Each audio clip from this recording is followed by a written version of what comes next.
baseball season lasts from spring until autumn. 162 games. It's a long ride. And today, with 161 in the books, it's time to say goodbye. At Citi Field in New York, the New York Mets play the Washington Nationals. Mets baseball is presented in HD by IOTV. Get your HD free with IOTV. And a pleasant good afternoon, everybody, and welcome to Citi Field. Gary Cohen, Ron Darling, and the Scotch Tape King, Keith Hernandez, with you as the Mets play the final game of the 2010 season. In many ways, a disappointing year for the New York Mets. However, you watch certain things down the stretch of the season with an eye toward the future, and something happened yesterday with David Wright that may bode very well for his 2011. Well, a pitcher says 1,000 words, and David, of course, hit his 29th home run yesterday, the 3-run shot thrown behind him in the first inning, then the strikeout. We've seen that ad nauseum this year. There he is, the next at bat, up and in. It's the 3-run shot that breaks the tie, wins the game, his 29th home run, and you saw the expression on his face. It was like, enough is enough. He got mad. And what's wrong with getting mad? You can sit there and go back and forth, but, you know, the pitcher's out there. He's the one getting you out. Get mad at the pitcher. And that's what David did. You know, the season's over. We'll see if he gets 30 today. I'm pulling for him. But next year, we'll see how it plays. Enough is enough. Maybe a pretty good theme for this entire franchise. We'll know more about that tomorrow. However, today, Mike Pelfrey tries to put another notch in his belt heading into the offseason. Yeah, he's going to try to get to 16 wins. Also, 200 innings is within reach. And I think the big thing for Pelf is to continue to pitch well at home as he's done at Citi Field all season long. 10 wins and only 3 losses. He's going to be going up against a veteran, Livan Hernandez, who's been pretty outstanding on his own right. A low ERA, 10-12 on the season. He was signed to a 2-year contract because he's been so good with their talented young pitchers. It's an autumn afternoon, a crisp day, perfect for closing out the 2010 baseball season. All the action coming your way this afternoon on SNY.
Go.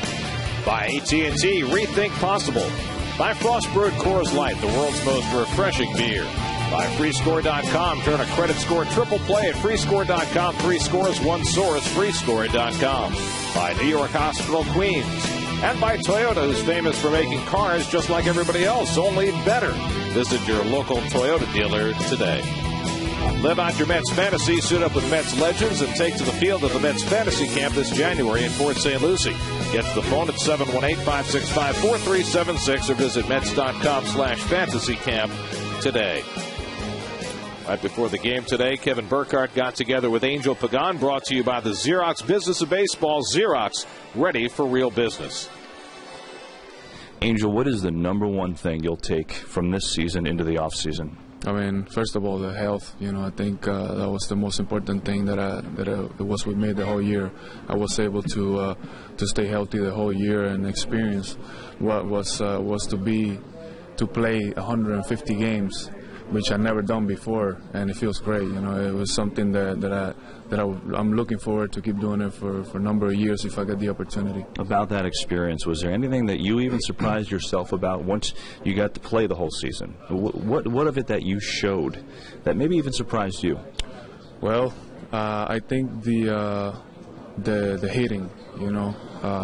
If you see my average in the minor leagues, it wasn't quite the same, and I was able to be a consistent hitter in the major league.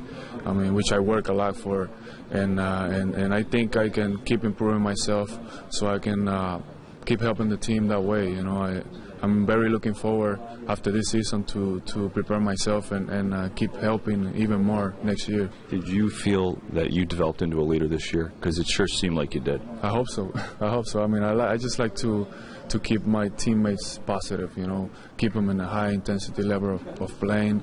And I might look crazy, but I'm just trying to keep them, with a lot of energy, just kind of like Reyes does. I'm just trying to copy what he does so we can have a lot of energy going on. And it works, people like it, and I'm sure that will help the team too. Angel, it's been a pleasure to watch you play, and good luck today and have a great offseason, okay? Thank you very much, Kevin. Thank you, guys. In an overall difficult season, there have been some terrific stories with the Mets this year. None more positive than the development of Angel Pagan. Final game of the year coming up. Pelfrey and Levon. First pitch next.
Mike Morse out of the lineup after hurting his hamstring yesterday, running out a home run. That just doesn't happen. It usually doesn't happen. Here's Pelf's numbers on the season. You can see it, 197 innings, has a chance to go over 200, get his 16th win, 43-41 on his career with a 4.34 ERA.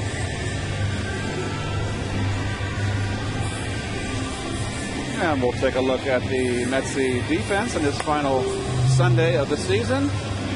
They had a good year overall as a team defensively. I thought they made a lot of improvements when Davis got called up to first base, and Tejada kind of solidified the defense on the right side of that infield.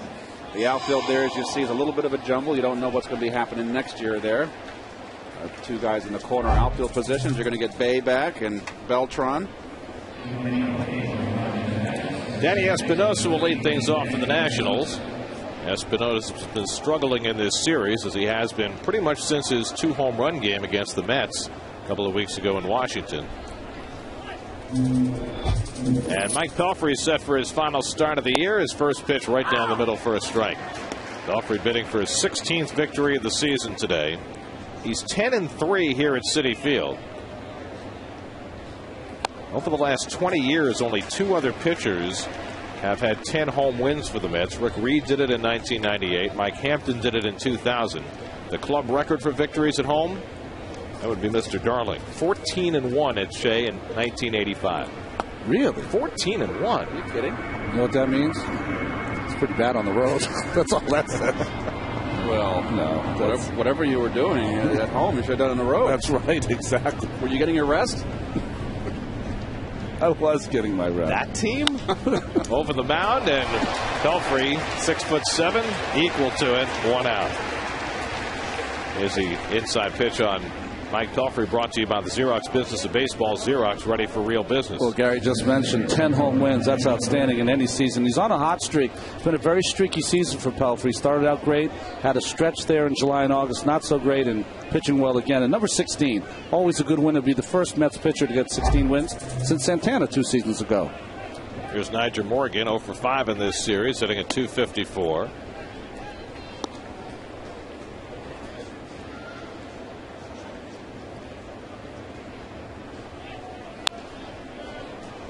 1-1 to Morgan with Ian Desmond on deck. The Nats come into this final day at 68-93.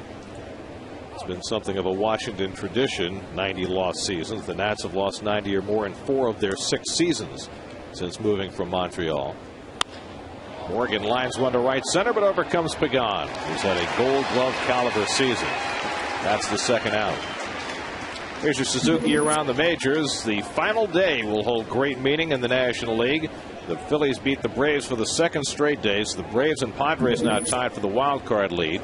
The Yankees played till 1:25 in the morning, split a day-night doubleheader with the Red Sox. They're tied for the lead in the AL East and for the best record in the American League. And the Padres beat the Giants for the 2nd straight day. So the Giants lead by only 1 in the West. We have the possibility of a 3-way tie in the National League. Wow. Among the Giants, Padres, and Braves for the final 2 playoff spots. First time ever there could be a playoff deciding the Western Division on Monday, and then the loser have to go to Atlanta. If the Padres win today and the Braves win, that's exactly what will happen. Right. Everybody with the same record. So they got to decide the division, the Western Division first, and then the wild card. Ian Desmond fouls it off, and it's 1-2. So, Ronnie, you got a couple of plane flights scheduled? I got 4 different reservations, yeah. I do. It's crazy.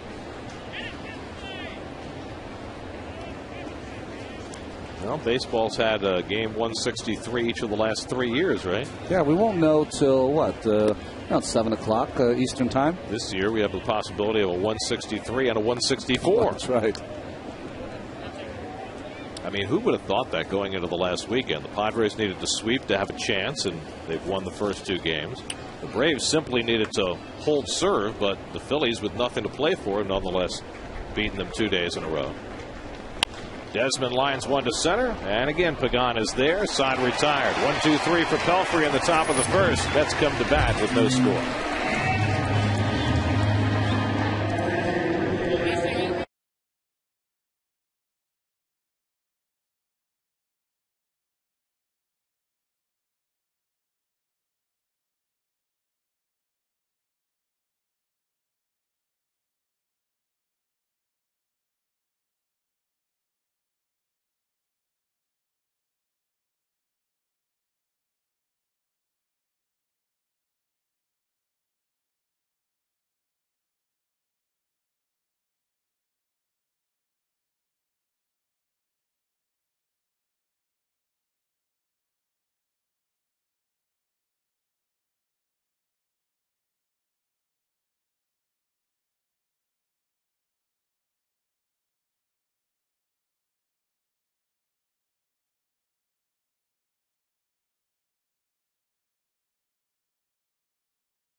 final day of the season. Reyes and Wright had days off each of the last 2 days, both in there today. Lucas Duda's been tearing it up, including a bomb of a home run yesterday. Jose Reyes leads off against Livan Hernandez. And he bluffs the bunt and takes a strike. Livan, 166 career Major League wins. He has been outstanding for this Nationals team. You look at that record, 10-12, you say, well, he hasn't been that great. He's been much better than that. See those walks, only 63, and over 200 innings again. 10th time in his career he's reached the 200-inning plateau as Desmond squeezes the pop-up for the first out. So Reyes retired, one away. Keith. Oh, the Coors Light defense. Geez, I was looking at my scorecard. I wasn't cued. So you see, we talked about Desmond on the first game of the series. 33 errors, mostly throwing. As you see, Bernardino, Morgan, Harris.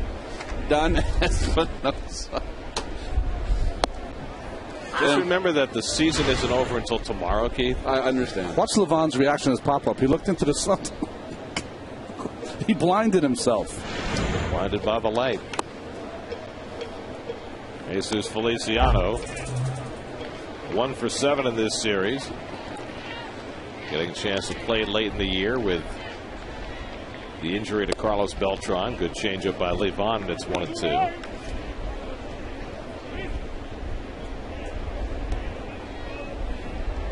David Wright waiting on deck.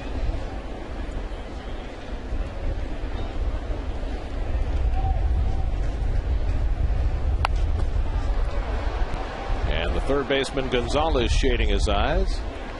Makes the play in foul ground for the second out.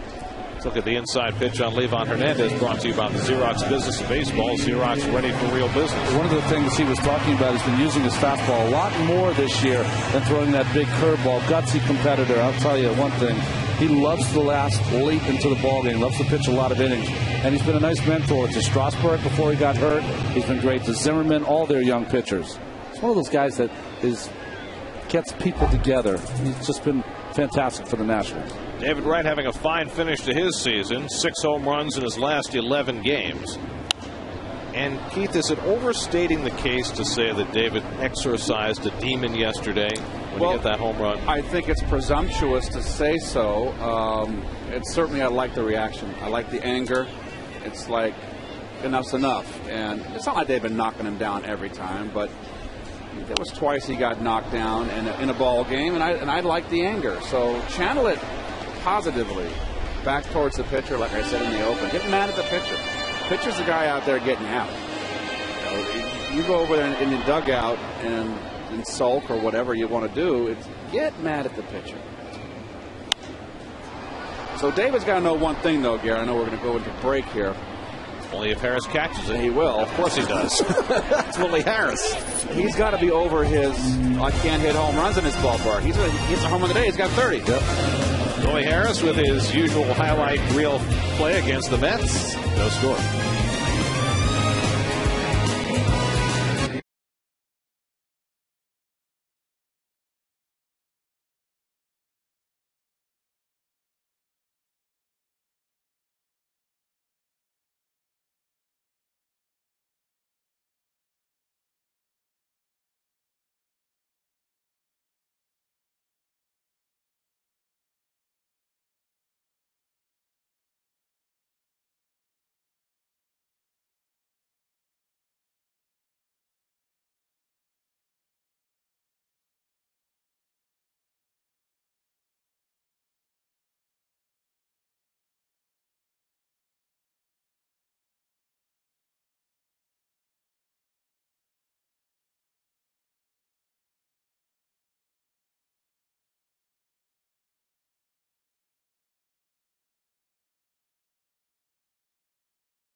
Joins us in the broadcast booth for the closing day of the season.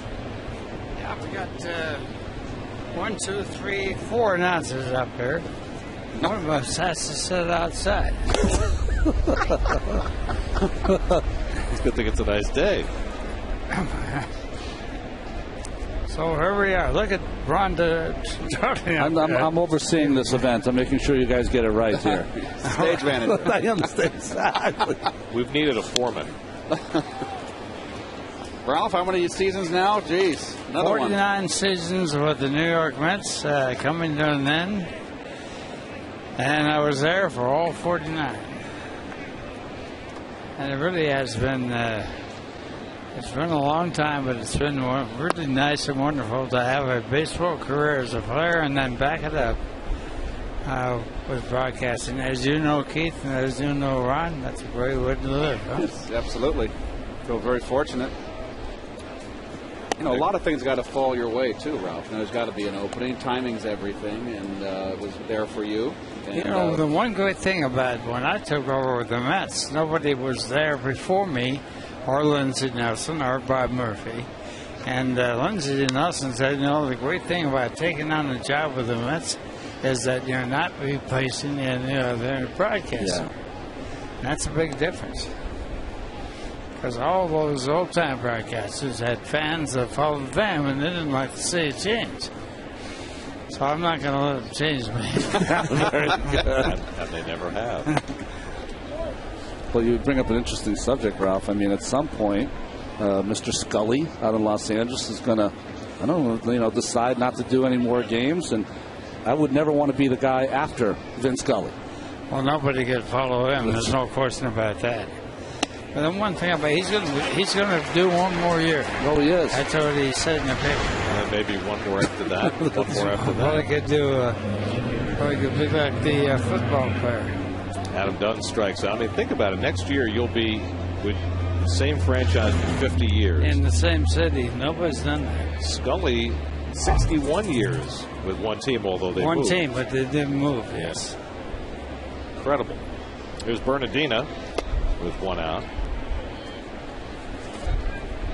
It's very sad to hear today, Ralph, that a gentleman who covered the Mets right from the beginning, Maury Allen, passed away today. Maury was a wonderful guy to be around, to be with, and he was there in the beginning, saw the start of the Mets with Casey Stengel as the manager, and it's just really sad that so many of those writers who were there in the beginning 49 years ago are not back here. They're in another world.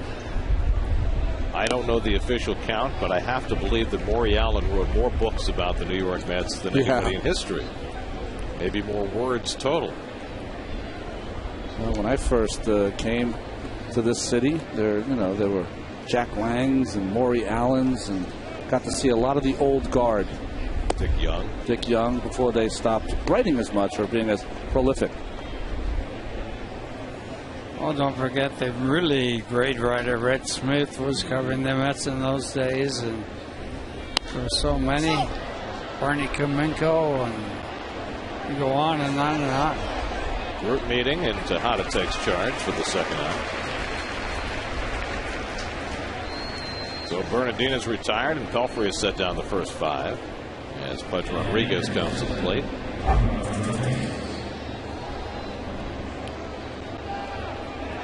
No matter what kind of season your team has had, there's something fairly sad about the last day of the season. The finality of it, right? You know, all ball players, I'm sure that Keith will back me up with this, and Ron, you can't wait for the season to be over, especially if you don't win. And you can't wait for the season to start in the next spring. So true. You do need some separation, though, after you've had a tough season. Just need to get away for a while. The one thing I enjoyed when the season was over was you got to watch the sunset. You know, usually the sun sets, you're in the first, second inning, third inning. Back in the day, Met games started at 8 o'clock at night, if you recall.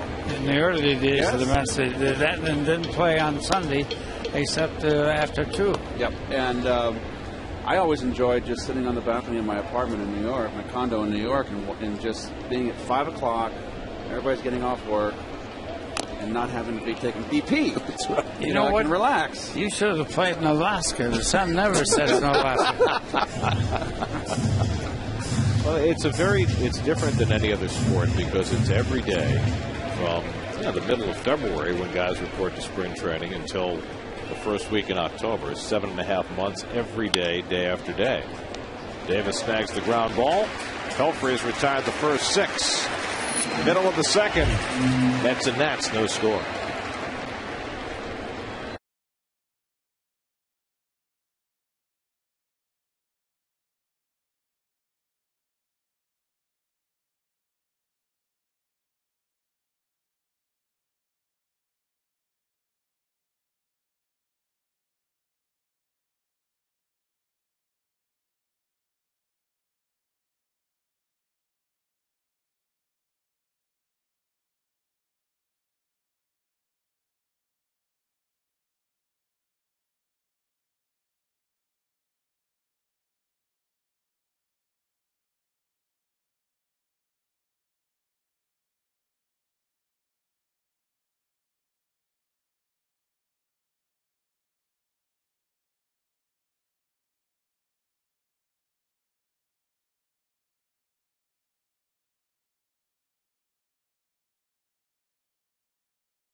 Ike Davis pops one up to shallow left, leading off the bottom of the second, curling into foul ground and out of play. When we saw Ike Davis the first time, we said one thing, or at least I said, he drops his hands and doesn't get them back up. He's still dropping his hands. Would you be able to talk to him and make him go to getting those hands back up if he could do it? Old habits are hard to break. They're really tough to break. There's no doubt about it. Here's your PPG Pittsburgh Paints overhead camera, and you can see the stance for Ike Davis. But Ralph, he's had a fine finish to his season. Well, it's been a good one, but it certainly is not the greatest of all seasons. And you know, when you see a guy, the ball player with the talent he has, and he's not using it because he has a flaw that could be corrected or maybe could be corrected, they do even better. And if you don't want to improve, there's something wrong. Slow ground ball to short for Desmond. And one away.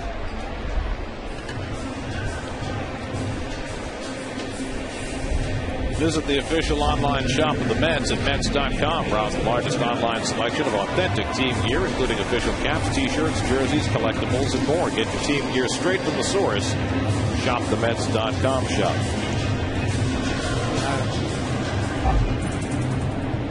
Now Angel Pagan.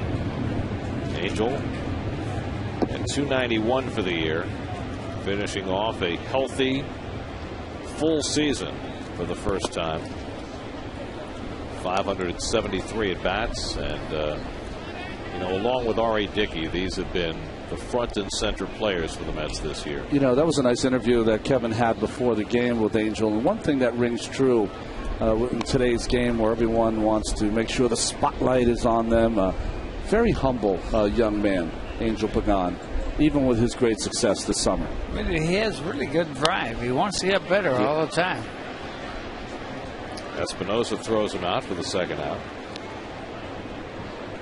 And I thought it was interesting that Kevin mentioned leadership qualities, because that's a relatively new phenomenon for a guy like Pagan, who frankly has not been that type of player in the past. You can't be a leader if you are injured. I mean, that's the one thing. The injuries have stopped him from being on the field. But when your guy shows you can play 150 games and at a high level, people are attracted to that. Use that position of authority. I'm attracted to this man swing right here. You like Mr. Duda. I know that, Ralph. Yeah.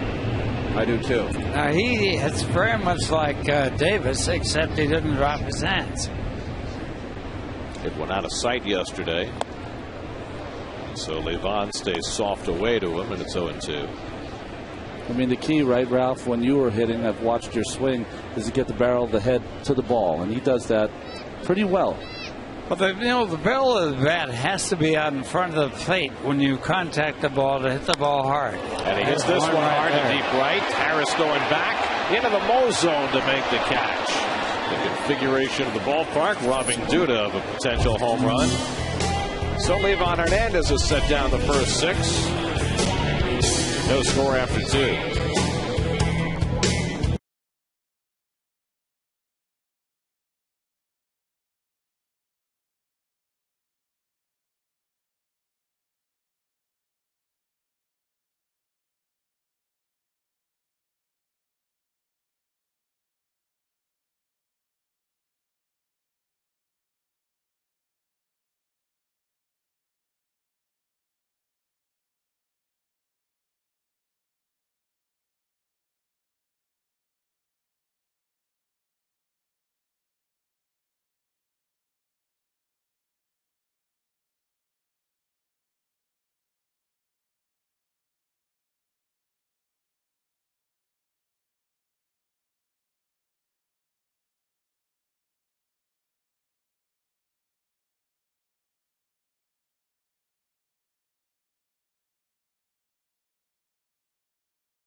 Season.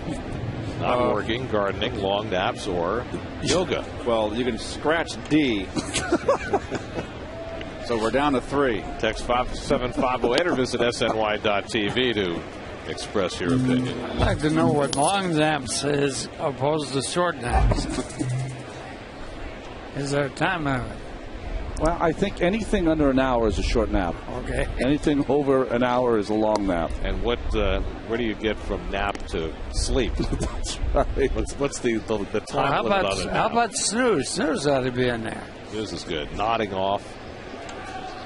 I figured Keith for more of a Pilates man anyways, not yoga.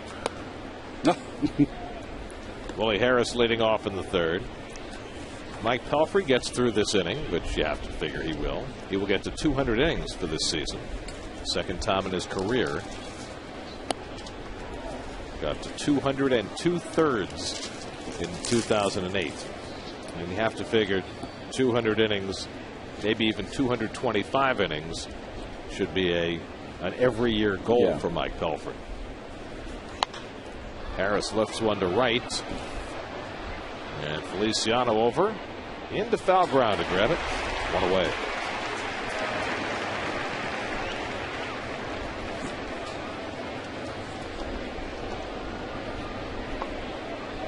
Well, what really hurt him today, this year, for Pelfrey, and he would have reached that 220, 225, is that he had a 7-start span where he only pitched 30 innings.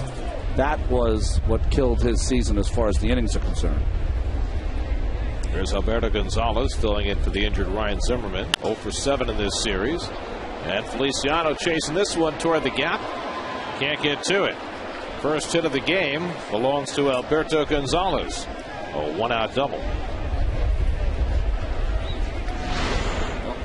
There goes another Met no-hitter. Another season. 49 years and counting.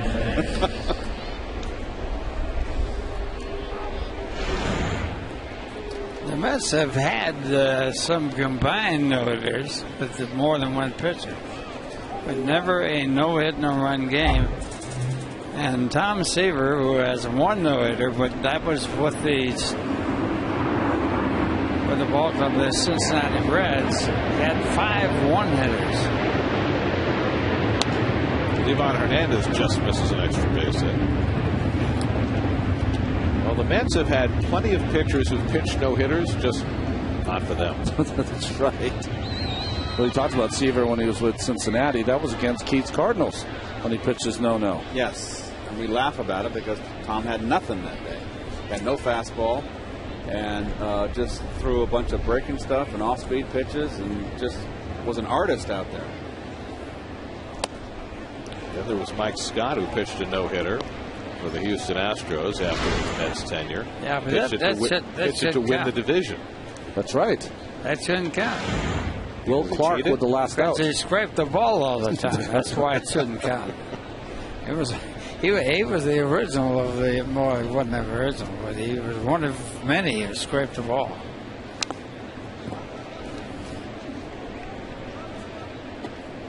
Dwight Gooden, David Cohn. That's right. I mean, the list goes on and on. But Dwight later on pitched a perfect game. Cohn pitched a perfect game. Cohn pitched a perfect game, yeah. That was quite a trade, David Cohn. From Kansas City to the New York Mets. Pelfrey's got the runner trapped. Gets it to the athletes. And Reyes puts on the tag on Gonzalez. 1-5-6 on the putout for the second out.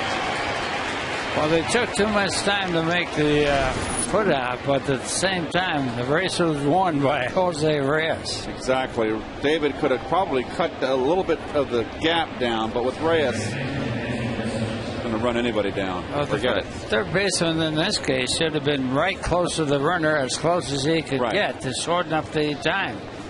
Exactly. You watch David here. He properly goes to the bag, but he's got to come and push a little closer. But he didn't come in. He came.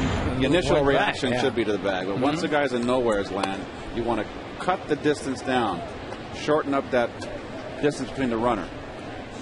Since he's been a kid, I'm sure Jose Reyes is always the guy that you want with the ball when you're playing tag.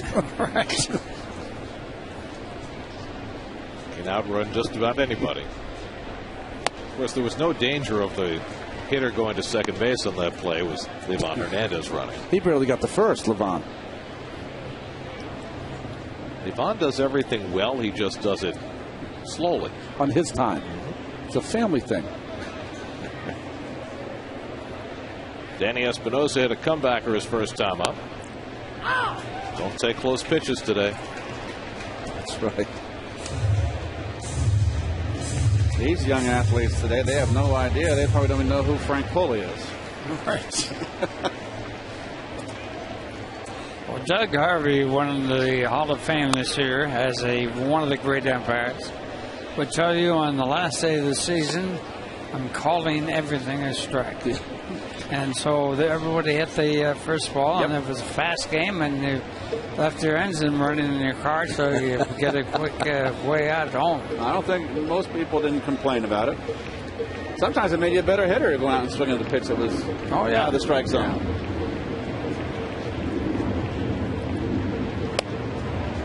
And that just missed. 2-2 to Espinosa. Well, they're underway in Atlanta, the Phillies and Braves. Braves desperately needing a win now after squandering 2 opportunities. The Phillies did not score in the top of the first against Tim Hudson. The Phillies today are pitching Cole Hamels for 2 or 3 innings, Roy Oswalt for an inning or 2. It's not an easy way to try and get your must win if you're the Braves. Pelfrey strikes out Espinosa. Second strikeout for Pelfrey. No score.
the Mets lost their first 8 series openers. They also lost their first 9 season finales.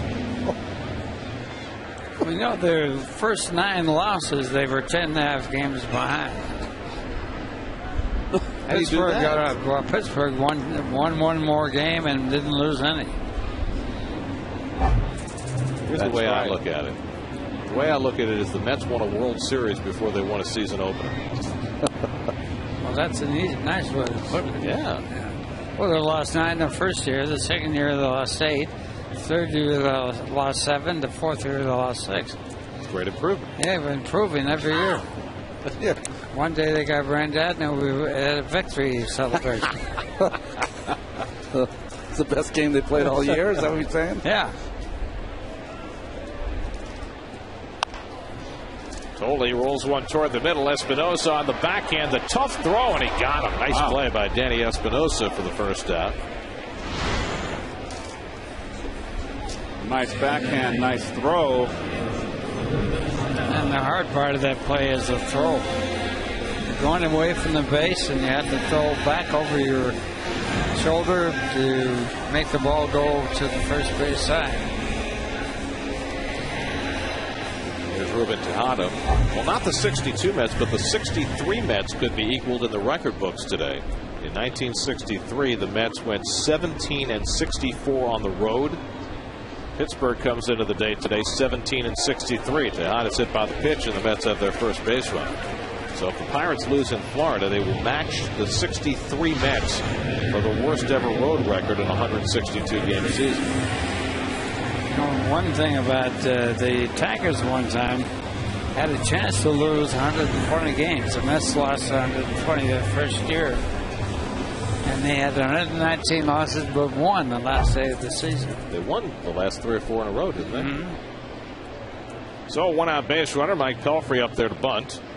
Mike has 5 sacrifices this year to go with 7 hits. You know, the one thing about the Mets, when that first year, they lost 120 ball games, and the last at bat for Joe Pignatano, he hit into a triple play, and that ended that chance of them winning that last game. Pelfrey gets down a perfect bunt, and the bomb throws him out. 1-4 on the sacrifice, moving Tejada to second. Ralph, correct me if I'm wrong. That was Joe Pignatano's last at-bat in the major league. You're right. It was last at-bat in the major leagues, and that was the end of his career right there. So a good 1-out hit into a triple play. But Casey Stango put it correctly, I think. He took the club upstairs in Chicago at Mercury Field with his third place, and he said, as he held the meeting, this was a team effort. Took all 25 of you to have this bad season. Everyone was involved. Reyes popped to short his first time up and takes a strike. You know, the 62 Mets are looked back upon as, kind of a comical thing, winning 40 and losing 120, but I can't imagine that the players going through that season found a lot of comedy in it. Well, the good comedy was provided by Richie Ashburn. It was a comic on the team. And he won a vote for being the most valuable player. And they said, big deal. You're the most valuable player of the worst team in the history of baseball. It's like being a good captain of the Titanic, right? That's right. Richie wins a vote. He lived in Nebraska. What was he going to do with it? That's right, and they put the boat in the water and that sank. Of course.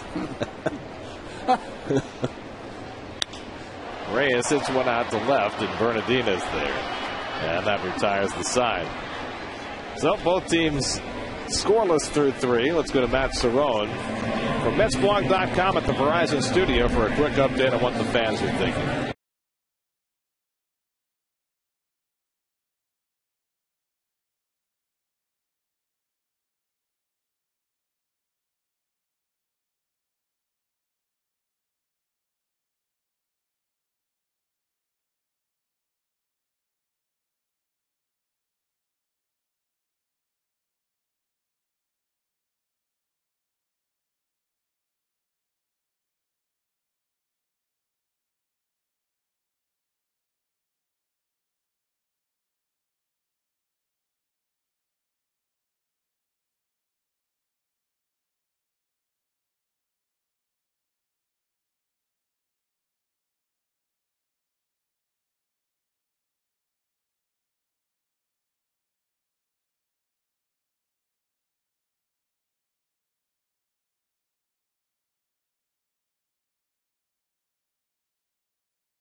Citi Field to visit the Mets clubhouse, dugout, the Hall of Fame, and museum, and more.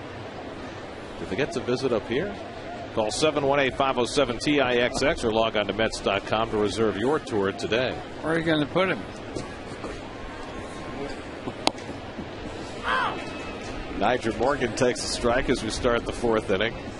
Morgan lined out to center field his first time up.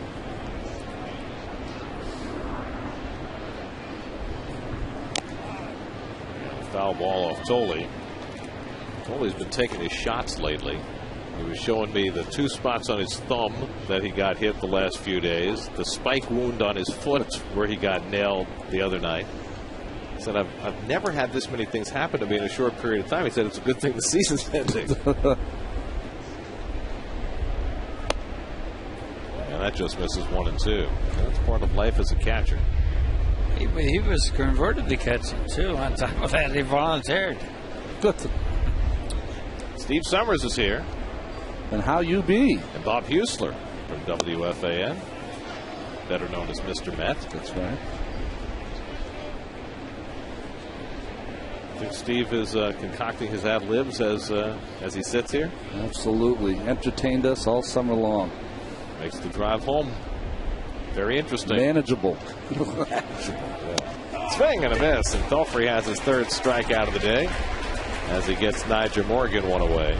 Let's check in with Kevin Burkhardt. Kevin? You know, guys, obviously after this Mets season is over today, there's a lot of questions about a lot of different things in the organization and how they're going to move forward. And certainly the coaching staff is on that list. All the coaches on this Mets squad have expiring contracts at the end of the season. And you know, Mike Pelfrey is one guy that's openly adamant about bringing back Dan Worthen. He said, you know, for me, he's an outstanding communicator, and I think that's such a huge deal, a guy that can relay a message and you get it well. And I think the thing that makes him special is that he can relay a message, the same message, differently to every different person. And to me, that's just huge. I really like working with him. He's pretty strong in his recommendation to bring Dan Worthen back. R.A. Dickey was on that train as well, and we'll see. That's the bottom line. Who knows what's going to happen going forward, and certainly one of the many decisions the Mets have to make, guys.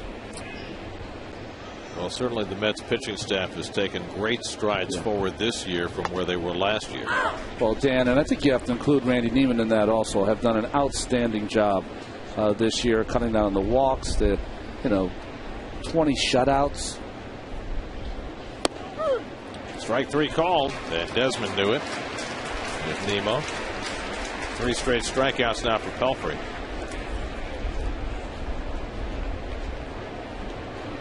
The coaches are in an interesting situation if changes are made above them. You know, I think the Mets have already indicated if they're going to make changes, it's going to be top down.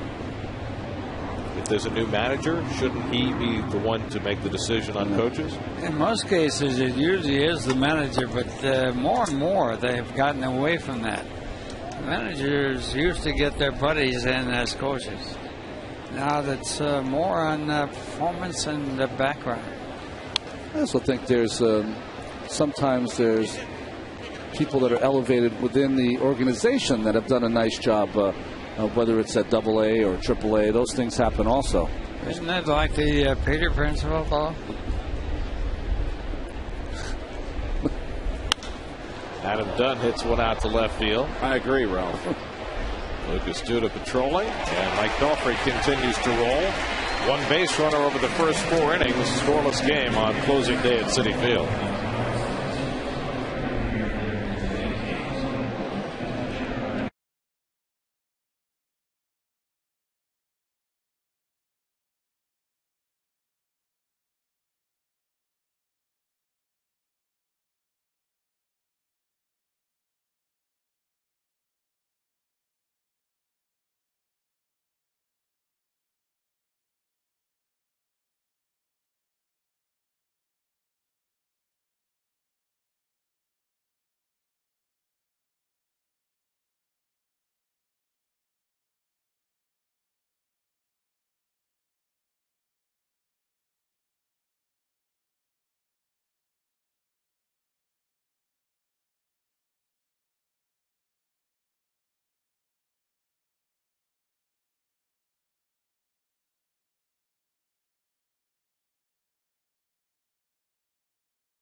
Home fourth inning, Jesus Feliciano leads off against Livan Hernandez. Feliciano fouled out to third his first time up. David Wright and Ike Davis to follow in the fourth. And a chopper to third. Gonzalez takes his time. One away. Well, Livan Hernandez has faced 11 batters throwing 32 pitches. So it's a typical closing day effort early on in this game. Swing the bats. David Wright hit one down the right field line, and Willie Harris made a deft play, reaching over the sidewall to make the catch his first time up.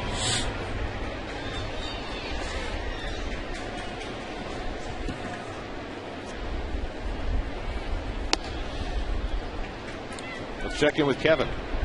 Guys, today I asked David Wright, if he's worried about losing time in this game and not achieving, what he wants to achieve, and that is to win. And he said, of course I am. I feel like I was just 21 years old and just making my debut, and it's 7 years down the road already. So, yeah, I really am. And I think when you look at it, I think it's going to be a challenge for us to get back where we need to get back. And the thing is, I want to be a part of that, as Rodriguez puts right away here. Said, I want to be a part of that. I've never been one to run from a challenge, and I know it's going to be work, but I really want to be the guy to make it turn around. But I think it's, something for David, just kind of, sensing that, he's been in the game a long time, and longer than you probably think. And he said, I've been involved certainly with some good times, but a lot of bad. But a guy that was pretty honest about what he's experienced, and hopefully to turn it around sometime soon. Guys, back to you. It's his 6th full season, and he has put up some very impressive numbers over his 6+ years in the major leagues. And I remember after the Mets lost to the Cardinals in 2006, Willie Randolph talking about the conversation he had with David about feeling the pain of the moment and learning from it. But he hasn't had a chance to be back there since. Well, Keith, you say it all the time. I mean, you just don't know when you're going to go down that road again. And sometimes your year that's supposed to be your year has to be your year. Ike Davis with the first Met hit, just beyond the reach of Espinosa. And the Mets have a 2-out base run. And there are guys who go their entire careers without the opportunity to play for a winning team. Ernie Banks. Ernie Banks is one of them. I never played on a winning team. I only played 10 years. But it sure is a lot better to win than lose. So the IOTV pitch differential. There's a mistake there. Up. And not out enough. You guys talked a lot about Wright's being, after he was throwing that and the ball went over his head and he didn't get hit. But he came back and hit a home run right after that. But you didn't mention the fact that the ball that he hit out of the ballpark was right down the middle of the fastball. It couldn't have been easier to hit. I hear you. Well, why wouldn't they throw in a curveball after that? Well, that's what they've generally done this year. They've knocked him down and then gotten him out with a breaking ball away. Or fastball down and away was really one of the key pitches against David this entire season. But it was the way, Ralph. I know you're right. It was down the middle. It was a pitch that was begging to be hit 430 feet away. But I do have to say, over the course of the season and the end of last season, a typical ball up in on David and then a pitch over the middle of the plate would still be missed. And I think that was the difference. I think the whole thing run, and I'm saying this as a hitter. Yeah. When somebody knocks you down, and when I played, they knocked you down all the time. And nobody got penalized. But not that I'm bragging about that, but when you got knocked down, you got up and you wanted to hit the ball out of the park all the way. I mean,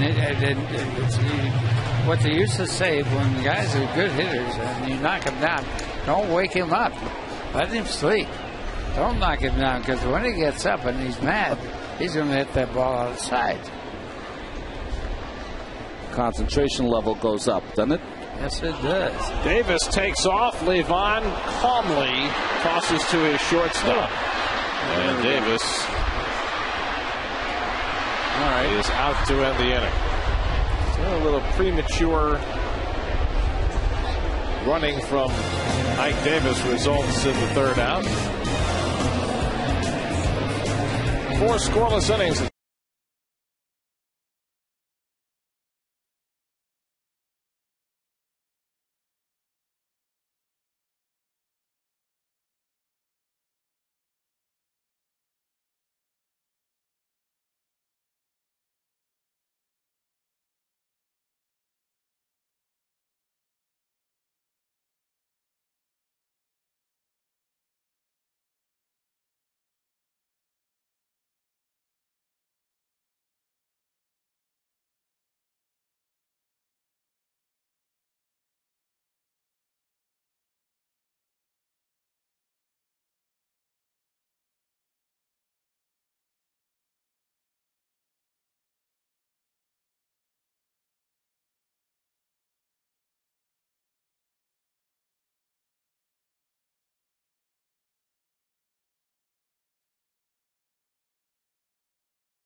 Mets have had multiple seasons of 30 homers and 100 RBIs.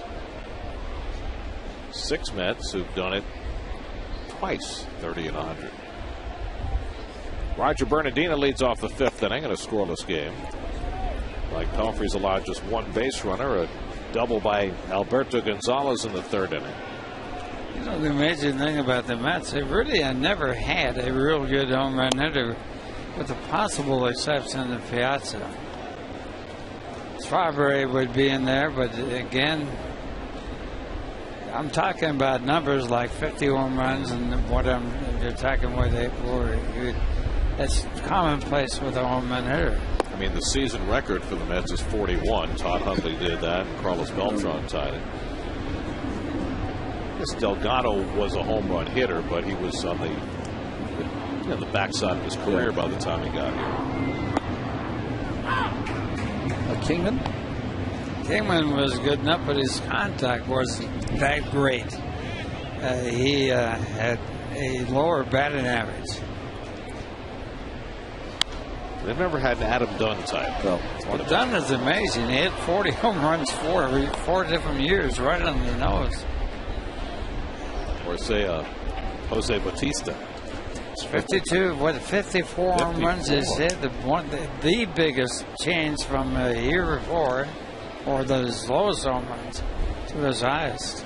You know, it's interesting, Ralph, when they were talking about the biggest jumps, I saw your name in there. Jump from what, 46 to 47, you had a big jump, didn't you? I went from 23 home runs to 51. Wow. 28 difference. One thing about that record, there is a 162 game season now as compared to when I played 154, and that's a big difference. You got a lot more chances. Bernardino on with a leadoff walk, and here's Pudge Rodriguez. Pudge with 2,817 hits. You know what people never write about and don't ever talk about is that Babe Ruth would have all the records, except he pitched for his first 5 years in the major leagues. So he's eliminated from home runs in the early part of his career. He's a pitcher. It says something when you can have the home run career that he had and all the numbers that he had, and he still has World Series pitching records. 14 scoreless innings. He was a great pitcher. I mean, that's the amazing thing about it. And the only reason why they made a hitter out of him because he hit so well. And they wanted him in the lineup more than one time every 4 days. In those days, they pitched on 3 days rest. Oh, they pitched on 1 day rest, doesn't matter. You want to really get down to it.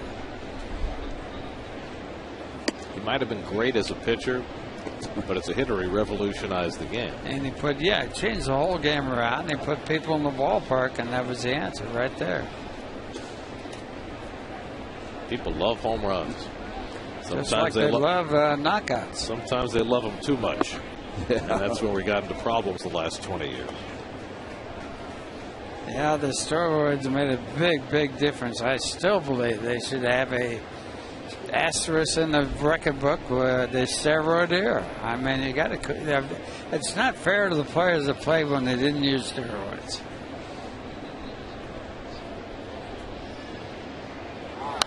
Bernardino runs and Pudge fouls it off. Get all the latest Jets news and rumors from today's matchup in Buffalo with constantly updated insider info and opinion on the Jets blog, featured on SNY.TV, your online home of all things New York sports. The Jets are up 10-0 in the second quarter. You know what I do, Ralph, is when a certain player today passes an older player, just try to really concentrate on what a fantastic career that older player must have had. You know, recently Frank Robinson was passed, 586, and he was here yesterday, and just watching him, you know, move around, just thinking what a career he had, just to hit those home runs without help, just natural talent. He was really an outstanding hitter and won the MVP in both legs. The only guy to do that in the history of the game. 3-2 to Rodriguez. Bernardino runs to shortstop. Reyes will have to go to first with it. And that's the first out. It's Bernardino with all his speed is at second base. What was that? The GM for the Reds said that he was an old 30. 30. Oh. You're talking about Frank Robinson. Who was the general manager? Who was the general manager that traded him? It was a family. It's from a famous baseball family. Bob Housen. Wasn't it Bob Housen? Might have been before that. Was it Bill DeWitt? Yes, that's who it was. Okay, Bill DeWitt. Baseball family. Yeah. Well, Bill DeWitt, the original, but the oldest senior, he was a real old-fashioned ball owner. Tough guy, real tough on ball players. That Cincinnati Red team was the first team that fielded an all African-American outfield. They had Beta Pinson in the center. A good player, one of the real good players. Yes, he was. And Tommy Harper. And then Frank, of course. Saw that score. John Mayberry, a 2-run homer for the Phillies off Tim Hudson. And the Braves trail again. The Phillies threatening to sweep that series. I got to bring up Frank, because Frank was a tough hitter. And when you knocked him out and he stood right on top of the plate, he would get up and you better not throw him anything he would reach. I mean, he would be so mad and so hot that he would do something desperately good for the home team. Well, I've told this story before. Red Shandy's told me Frank was red hot and they hit him. They were playing a 4-game series in Cincinnati, and they hit him in the first game of the series, and Frank just wore him out for 4 days. They come back to St. Louis a week later to play another 4-game set. That was back in the days of the 4-game. Right with the off-balance throw and safe at first is Willie Harris. Bernardino takes third. I'll tell you what, Harris by that slide almost got thrown out. Yep. If he'd have run straight by the bag, he'd have had it easy. This is the check swing here, David on the throw. He almost slowed down and got thrown out because of that slide. But why do they slide like that? You've never seen a 100-meter dash man ever slide at a finish line. That's a good point. As soon as you stop moving your legs, you have no more momentum forward. And as soon as you hit the ground, you start to slow down. So why in the world would anybody do that? Maybe they're swimmers and they want to dive in the water. The only time you want to dive going into first, if the first baseman is pulled off the bag and is going to apply a tag, then you want to get under the tag. That's the time to hit the ground. Yeah. Harris was able to beat the throw even with the head first slide. So now Alberto Gonzalez bats with first and third. There's the National League playoff picture, and we do have the possibility of a 3-way tie If the Padres beat the Giants today and the Braves beat the Phillies, then the Padres, Giants, and Braves would all have 91 wins. And there'd have to be 2 playoff games, one tomorrow and one Tuesday. They would first decide the National League West, and then the loser would have to fly to Atlanta to play the Braves. But with the Braves trailing today, that certainly starts to change that scenario. First and third and 1 out.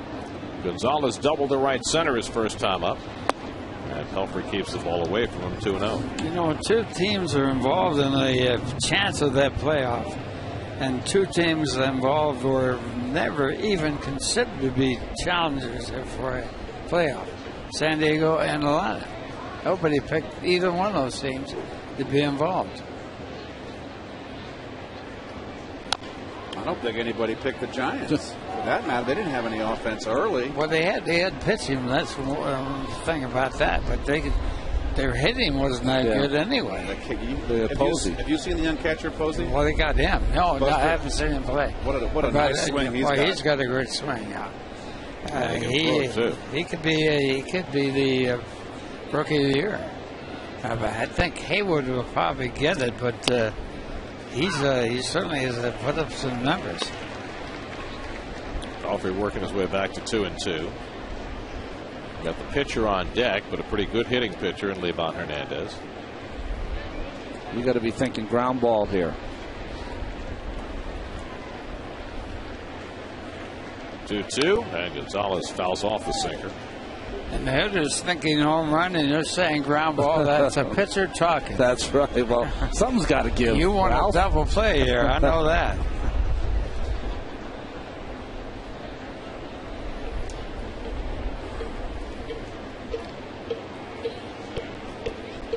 You know, the hitter can go bat at Ralph if you try to pitch him away, to go away, hit the ball to right field.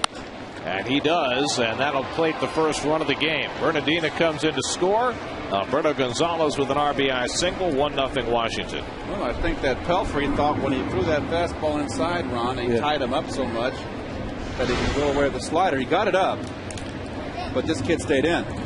You know, it's all about recognizing swings, and the swing before was so bad from Gonzalez, you might wanted to double up in there, but, you know, that's Monday morning quarterback. And that swing, when he got the base hit, was a good swing. Had a good stiff front leg and hitting against that, and getting up on the weight shift. Livan now bunts one foul. Use your IOTV pitch differential. That's pretty good hitting right there. Well, that's right down the corner. That's pretty good hitting. Just the 5th run batted in for Gonzalez in 182 at bats.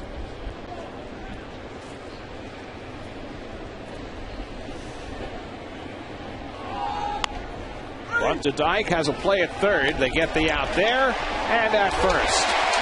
Nicely done. 3-5-4 on the double play to end the inning. But the Nats play to run and lead 1-0.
scratching out the only run of the game after a leadoff walk. Alberto Gonzalez singling at home. Meanwhile, the Mets have managed just one hit over the first 4 innings against Livan Hernandez.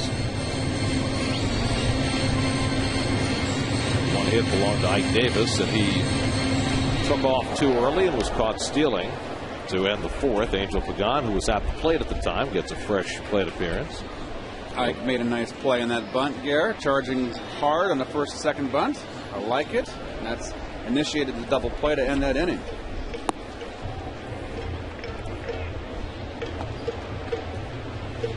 Pagan bounced out to second his first time. Duda and Tolley to follow for the Mets in the 5th. Over the mound, Desmond, not in time. And Pagan has an infield hit. Pagan running hard as he has all year. Just a little bit of a hesitation there. Yep. Yeah. Couldn't get it out of the glove. One little struggle for it, and that was all it took. Pagan hustles. That's check done, stretch out. You got to go get that ball. Go get it. It's close play. Let's go. Cheat. You got to cheat. A neighborhood play, huh? Being in the neighborhood at first base. Pagan with 37 stolen bases. Duda at the plate. Duda fly deep to right his first time up. Any other ballpark in the National League, it's a home run. But he hit it in the Mo zone. And it was caught in front of the fence.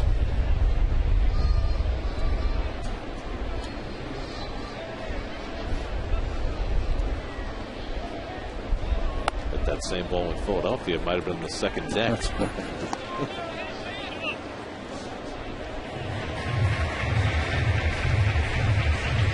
We saw yesterday's ball game. When he makes the connection, doesn't matter what park he hits it in. You never get any cheap ones here, but when he hits it flush.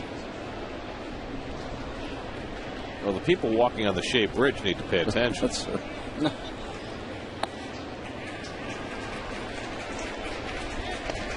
Because his shot was headed in that direction yesterday. Barely deflected by a fan reaching over the side of the Pepsi porch.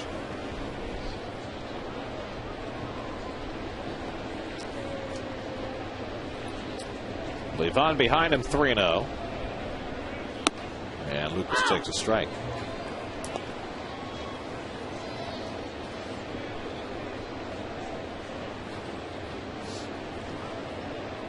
Number 21 was Leon Jones. Huh? Pretty good hitter. Not bad at all. Had the highest single season average in Mets history until John Olerud came along. What was he, 340? Yeah. Was it 340 on the button? 340. 1969. Finished third in the batting race, I think, that year. You know, when he came into Ducainer's corner, and he was on there a lot, he couldn't put the sentence together. And when he left after he had the great career for the Mets, he was doing the commercials. He can talk a blue streak now. Oh, he can really go now. The worst in the world was Todd McGraw. Gave me a haircut, and 4 months later, I was still trying to get it back.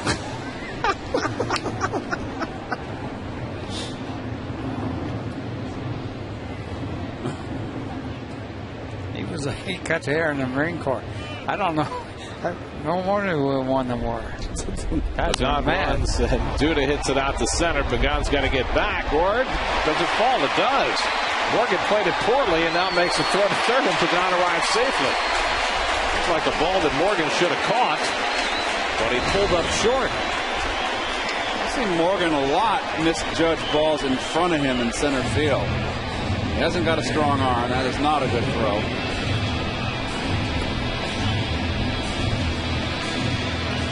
Turns out to be good base running by Pagan. Angel Pagan safe at third. Yep. Safe and secure. New York Light. Pagan was a bad base runner for the Mets when he first joined the Mets, and now he's learned a lot about base running. He learned what Nigel Morgan can't catch. He learned all the players that can run on. Well, he took the great circle route to that ball. Well, he stopped. He thought the ball might be caught. Here's Tolley, first and third, and nobody out. And takes a strike. Well, it's a hit and run, it looks like here. Pagan looking back. I doubt if it was a hit and run. Probably a straight steal. 3-2 count. Okay. I wasn't paying attention, was I? It's all right. You'll be gardening soon.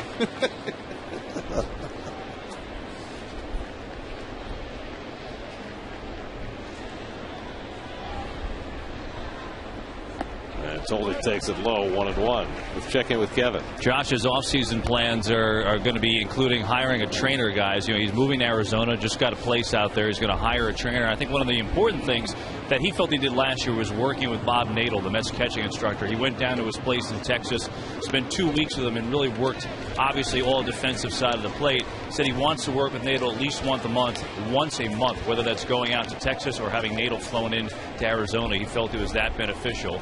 And I guess when you look at the flip side of things about him being the number one catcher, how does that translate to offense? I mean, and how does he balance both?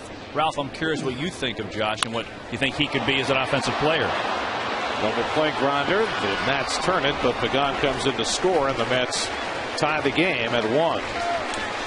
Well, the one thing about Josh that you can really like, and that's the fact that he really works to get in the bat on the ball. He wants to make contact, and you can't get a base hit when you strike out, and he does get the bat in the ball. One thing he doesn't have is power, and you'd like to have a catcher that does hit home runs. There's no question about that. Is that something you think he can develop, Ralph? I mean, we saw him in a walk-off home run. You know, all the people that become good hitters usually start out as singles hitters and then get better as they grow older. Tejada heading for second, and Ruben has himself a 2-out double.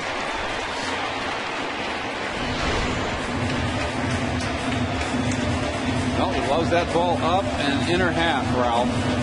Tejada, the fastball. Ruben Tejada, safe at second. Safe and secure. New York Light. He has really improved with the bat in the last month of the season.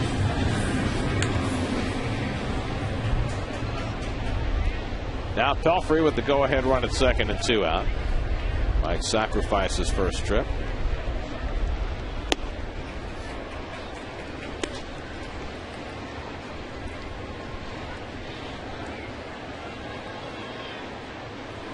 Braves have gotten a run back in the bottom of the third. 2-1 Phillies. The center, but right there is Morgan to retire the side. Well, the Mets get even after 5. Ralph, heading into the offseason. All right. A wonderful winner. Thank you, and what a wonderful, good summer.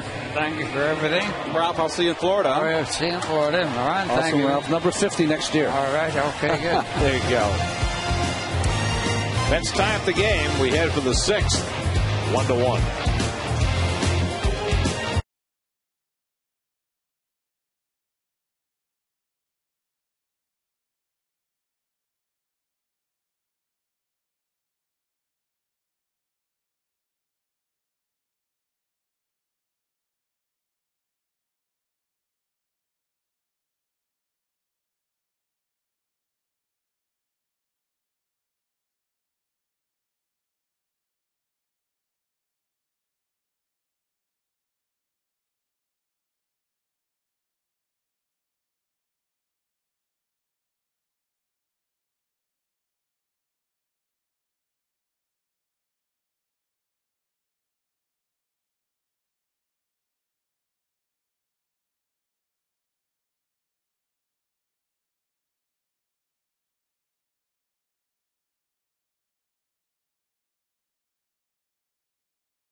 Sixth inning in a 1-1 ball game. Top of the batting order for Washington, and Danny Espinosa takes a curveball for a strike.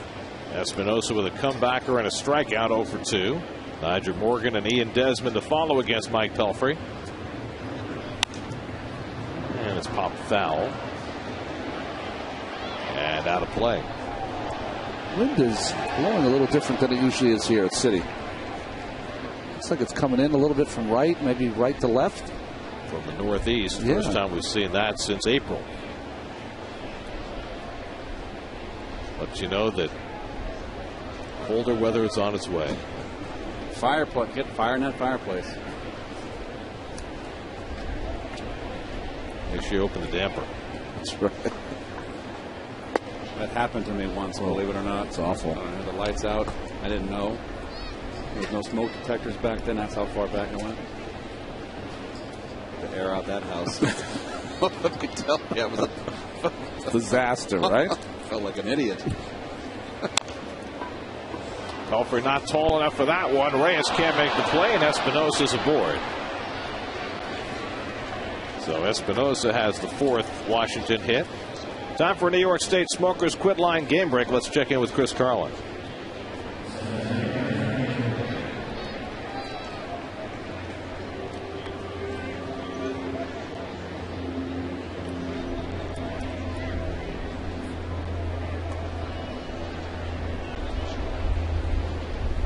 So Hamels pitched the first 2 innings for the Phillies, kept the Braves scoreless. Oswalt came in the 3rd and gave up the run on the Hayward triple. There's Nigel Morgan bluffing a bunt and taking ball 1. Is that the first run Oswalt's given up in September? I mean, he's been unbelievable. Might be the second, actually. Morgan is lined to center and struck out 0 for 2. Just 3 for 22 since coming back from his 8-game suspension.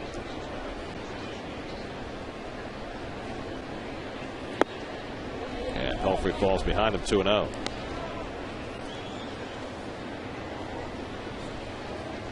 Each team with a run and 4 hits. Ian Desmond on deck.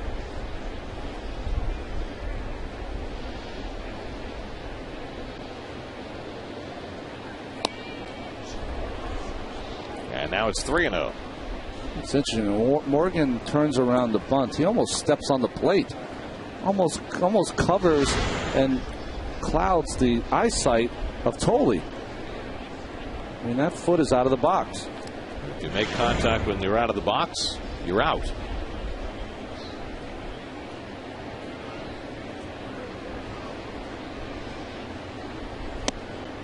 And that's ball 4. And so Pelfrey walks Morgan on 4 pitches. And now 2 aboard with nobody out. Well, you'll find a number of significant enhancements at Citi Field this season thanks to the quality and skill of New York City union carpenters and contractors. Let's go to Kevin to learn more. Well, you won't have any time to see him this year because we're out of here after today, Gary. But I will tell you one thing about this year. You know, the Mets, give them credit. They listen to the fans. And one of the things that the fans wanted is for this to be a more Met-centric ballpark. So they did that. And really, you start with the Hall of Fame. And they did an outstanding job adding the Mets Hall of Fame this year. As you see some of the things, World Series championship ring. They have the Mookie Wilson ball that went under Buckner's legs. All kinds of neat artifacts, the World Series trophy, and of course the plaques that are great, and the Mets adding the plaques this year with that great ceremony in August as well. So I think the one thing is, if you came out to Citi Field this year, didn't get a chance to go to the Hall of Fame, well worth your while on opening day next year. So I think give credit to the Mets for changing that around this ballpark a little bit, guys. And I think that's a great point. The Mets knew that they had to make a change in that regard, and they did, and upgraded the facility in a way that I think has made the fans very happy. Shea Bridge, nice addition. Now the question is, as this franchise moves forward toward 2011 and beyond, what can they do structurally to help enhance the team on the field? I mean, it certainly has been widely reported that there are going to be personnel changes, but are personnel changes enough? Does something else need to happen with this franchise in order for them to be more prepared to compete on the field on a year-in, year-out basis? Desmond gets the bunt down. Wright will go to second with it and gets the force there. Good alertness by David Wright, and Reyes might have gotten spiked by Nigel Morgan. 5-6 the put out on Morgan for the first out. Boy, did Morgan fall asleep being forced? He has all that speed. He should be way off that first base bag. He's not really busted. That's And it. he's not running either. So there's David with a nice heads-up play. That still counts as a sacrifice, correct, Garrett? No, it does not? Nope. Not with a force play. So it's a fielder's choice. Fielder's choice, 5-6. He didn't hustle, cost his teammate an at-bat, cost his team a base runner. Cost him a run here with a ground ball. This was done up here. Double play. This doesn't come out of nowhere when you're in last place or you're having a losing record. It comes from ineptitude. So here's Adam Dunn, who struck out and fly to left. And it's popped up. Wright, the only man on that side of the field. He has to play it himself and does nicely. That's two good plays in the inning for David Wright. Tagging at first and going to second is Ian Desmond. That's some alert base running. And now two are in scoring position for the Nats. Well, nice play by Wright here, getting rid of it. He's look at his momentum's carrying him back. That's a tough pop foul ball. He was playing way over in a shift. Made a nice throw home. I think the toughest part of that play for David is he didn't know how far he was, so he threw it quickly into the plate when he really didn't have to make a throw at all because the runner at third was not going. But, it cost him the base runner to second base. But it's hard to tell that when you go so far from your original position. So we were talking about changes that the Mets are going to be making. I think there's been a lot of introspection in this organization over the last few weeks and even months to try and figure out how to go forward from here. And I don't know that any plan has been put in place yet, but I know that a lot of questions have been asked. And I guess the question is, first, what are the right questions to be asking? Well, I think the most important thing, and we've heard all the rumors swirling, and they've got to have someone, if they're going to make changes or not, they've got to have someone in place that's going to be the captain of the ship. That's going to steer things in the right direction. They can't, they can't wait on that. I mean, it's just too critical because if they do bring new people in to make decisions, I think they got to make that decision right away. Get that person there.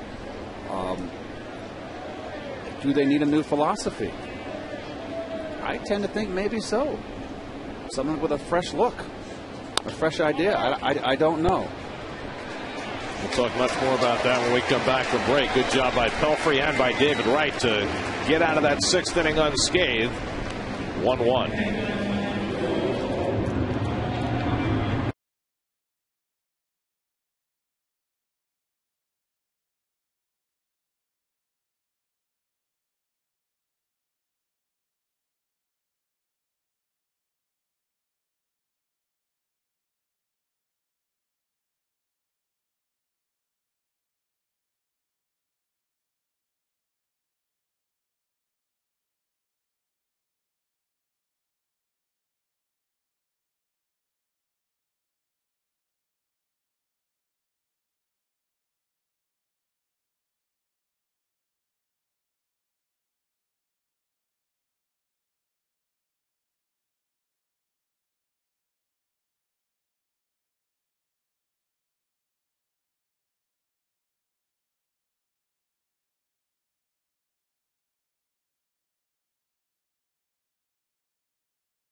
The Mets to a run on 4 hits so far. That's along the top of the batting order coming up at the bottom of the sixth.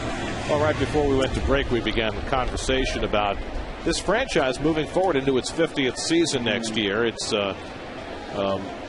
been a dry spell for the last 4 years. The Mets came close in 07 and 08. They were not close last year, and again this year, as Jose Reyes leads off the bottom of the sixth with a base hit. And the question becomes, if you're looking to change, where does the change start? How does the change take place? And what questions need to be asked in order to move this franchise forward?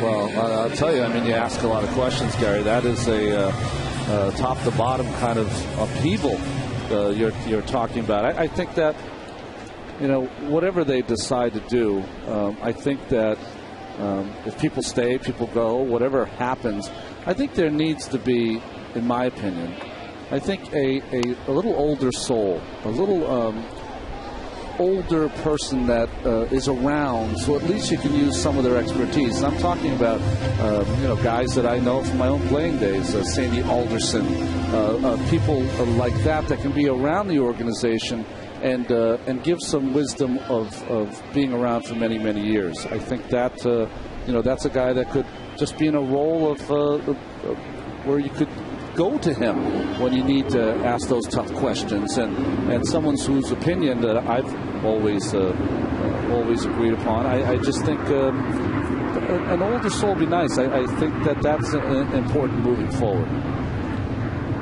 I guess the question I'm asking is changing the bodies the answer, or is changing the culture the answer? And let me give you for instance, okay, when you guys played, you had a general manager, you had a manager, and you had players. And the manager was in charge of the players. And if the players had a gripe, they went to the manager.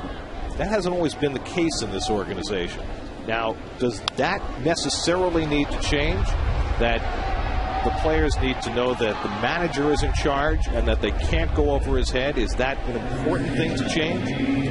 I don't know if it... I know that it went on back in 06, 07, 08, where a manager was superseded. I don't know if it's going on now. I'm not so sure it's going on now. But you cannot. The manager has to have the support of the front office. There has to be a support there, and you know, you've got things today with agents that gripe. And, you know, the agents are not going to call the manager; they're going to call the general manager. But I think that there's got to be a support for the manager in disciplinary moves. I think there's... Look at LaRusso, how he runs his ship. Now there's talk that he's going to go. He's having trouble with the new management in St. Louis. There's a rift there in their relationship, and that there's talk that LaRusso has too much power. I don't think a manager can have too much power. He's the boss. David Wright hits one to shallow center, and Morgan with a nice backhand tumbling catch. Morgan making a good play there to take a base hit away from Wright. Well, he gets a good jump on this ball. We talked earlier how in some of the bloopers he breaks back first, but on this one he gets a beat on it.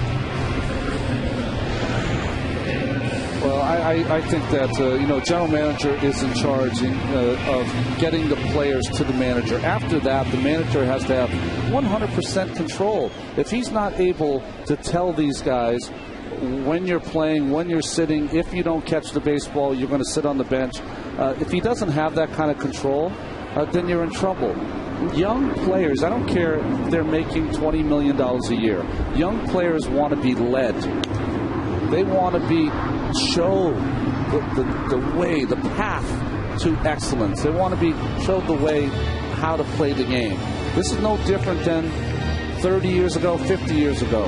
You know, just because these young people are making a lot of money, and just because the agents might have more of a role, should mean nothing to a manager. A manager should be able to lead these players any way he sees fit.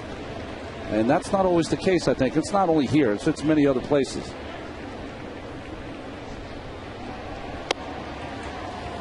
Well, I think the other question is, where does that start? I mean, we've seen with this franchise last year, a player come to the major leagues and in his second game in the majors not run out of pop-up. And there was absolutely no disciplinary action that accompanied that. We've seen with other franchises that players who perform similar acts do get disciplined. Now the question is, does that start at the major league level, or does it start your first day in rookie ball? It starts in the minor leagues, and that's where you, like, remember I said that George Kissel said that talent will always come to the forefront. You have to teach the young kids character. If you've got guys that are misbehaving in a very bad way, I'm not. Those players, when I was with St. Louis, were released. I mean, there always was someone that stole a wallet. You know, a player lost a wallet. That's right. Ronnie in the minor league. That's right. When you had all those, he had 700 kids in minor league camp. And it was always a handful that all lost their wallets. They found out who those people were, and they were gone. And it didn't matter what kind of player they were. It was that kind of, that's building character. And I think that's where it starts. It starts in the minor leagues. And I think try to build, I hate to always talk about the Cardinals. And obviously the Cardinals are like, been around a long time. And you see the score right there. Atlanta jumping on Philadelphia. So that makes it very interesting. Center field. Morgan has room. So my point is, teach the kids to be proud, make it proud of that Met uniform, to be a Met and a Met tradition, and build that from rookie ball up to AAA and carry it to the big leagues. 1-1 after 6.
Field, and when we went to break, the guys were talking about how to fix this team and how to get it better for next year. And I'm talking everything, whether you're talking players, personnel, philosophy, everything. And I can only offer what a scout told me recently about going forward about this team and evaluating what is here and how to proceed next. And he said, I think they need to bring in someone without any connection to the team, without any connection to the city, to offer a fresh, honest perspective about the whole thing. And I think in some ways the Mets did that last year to a degree with Terry Collins in the minor leagues. You know, just having a guy come in and offer his opinion and seeing how where certain guys fit and certain guys don't fit. But that was one scout's take to me about what this Mets organization should do moving forward. Guys, your take on that? Very interesting you mentioned that, Kevin, because we were just talking up here between innings about the same kind of thing. And, you know, there used to be a thing in certain organizations called their way. There was the Oriole way. There is now the Twins way.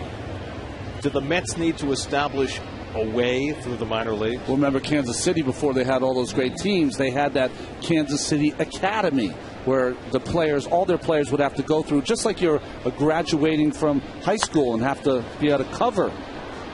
As Harris hits the ball to right field, dies in the wind a little bit, but Feliciano makes the catch. There has to be the Met way. Why can't there be a Met way? When's the last time you heard someone say, you know what, I have to make sure I make this Met uniform proud. When you wear this Met uniform, you know something's expected of you. And I think what you can go back to, when I was a kid, I grew up in a small town and played Pee Wee football. But when you played Pee Wee football, you played the offense of the high school of that town. So you knew what was expected of you when you went to high school. That's the same thing that could happen here. As Sean Burnett gets ready, you could have the same thing where all of these kids that are learning how to play the game right at some point know that when they come here to Citi Field, they are expected to play in a Met traditional way. And that's a good thing. David Wright with the diving stop. Gets up and throws out Gonzalez. David Wright having himself a fine defensive game today. 1-2-3 inning for Pelfrey. 7th inning stretch tied at 1.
By Absolute Vodka, the ideal choice for cocktails perfected. Enjoy with absolute responsibility. And by State Farm, today's State Farm Agent of the Day is Pat Cawley of Glendale, New York. In conjunction with the 2011 SNY Invitational, the Metro PCS Leaders and Scholars Program will award a $2,500 scholarship to 20 of New York's best and brightest students who excel in the classroom, volunteer their time to help others, and work toward bettering their community. For more information and details on how you can apply for the Metro PCS Leaders and Scholars Program, visit snyinvitational.com. There's the results of our Toyota Tex Bowl. They're all It's a tie. Keith's looking forward to all those things in the offseason. Well, maybe not the yoga class. Well, you are going to be doing a little downward dog there, Keith. Well, folks, if I do yoga, you can forget it. My back will be history. Maybe we can strengthen your back. A little. I've been working on my core. A little Eastern stretching. Some of the closing day crowd at Citi Field. There's our pal Richie. Looking hale and hearty. It's good to see him.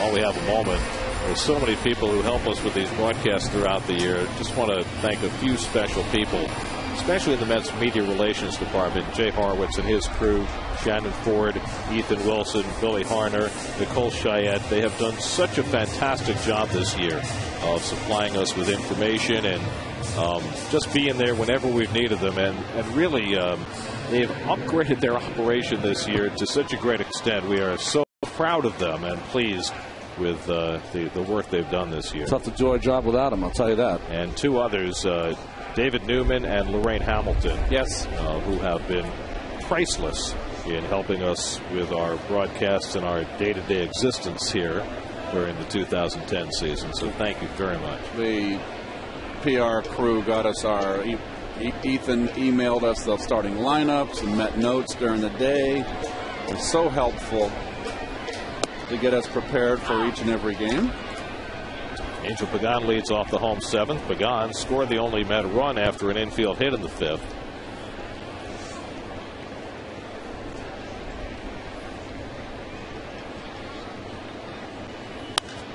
Pagan pops one up into shallow left field. And Bernardina calls one away. Last couple of innings we've been talking about what the Mets need to do going forward. In last inning, Ronnie, you were talking about working through the minor leagues a Met way. And I think that ties in with another issue that this team has got to think about, whoever is in charge, and that is tailoring the team and the players they acquire and the players they nurture to this ballpark. Well, it's such a big ballpark. And you know what? You talk about, okay, the park's big, but there's no more AstroTurf, so you can't tailor a team like Whitey Herzog did in the 82 Cardinals, those 80s Cardinals that went to 3 World Series with speed, defense, hit and run. I think you can do it. The ballparks the grass is so manicured today. The infields are so fast that let's get off this home run, got to have power hitter philosophy. You can win with good pitching, defense, and speed. The big stickler right now is the hit and run's kind of a lost art.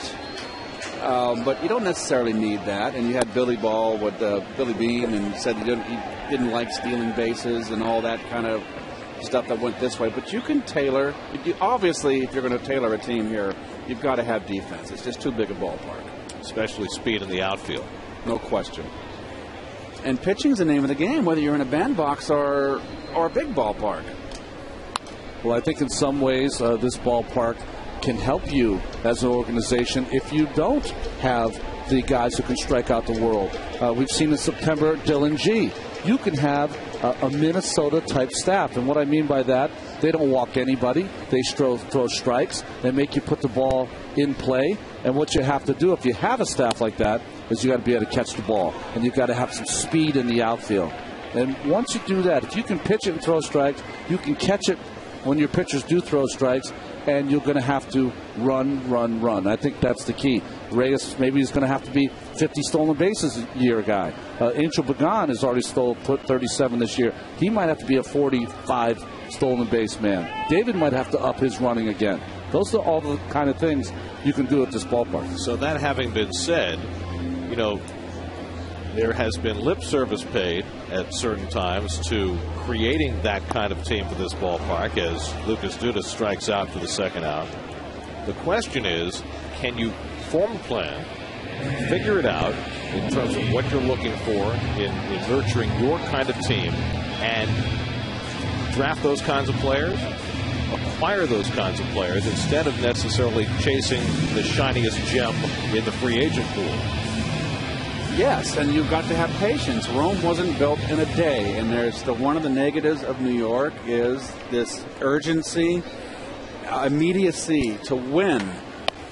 And I really think that, Met fans over the years, this is a long time, this organization. Now, you can't look at the Mets as, okay, we didn't growing up, that the Mets are only like 10 years old. The Mets are a franchise now that's moving on 50 years. And Met fans have gone through lean years, and they've seen rebuilding, and they know what it means. And to me, the rebuilding began, it ultimately came to the '69 team, and it came real quickly to fruition. And I shouldn't say real quickly, but the '80s team with good draft picks. And I think Met fans would be more than willing to be patient.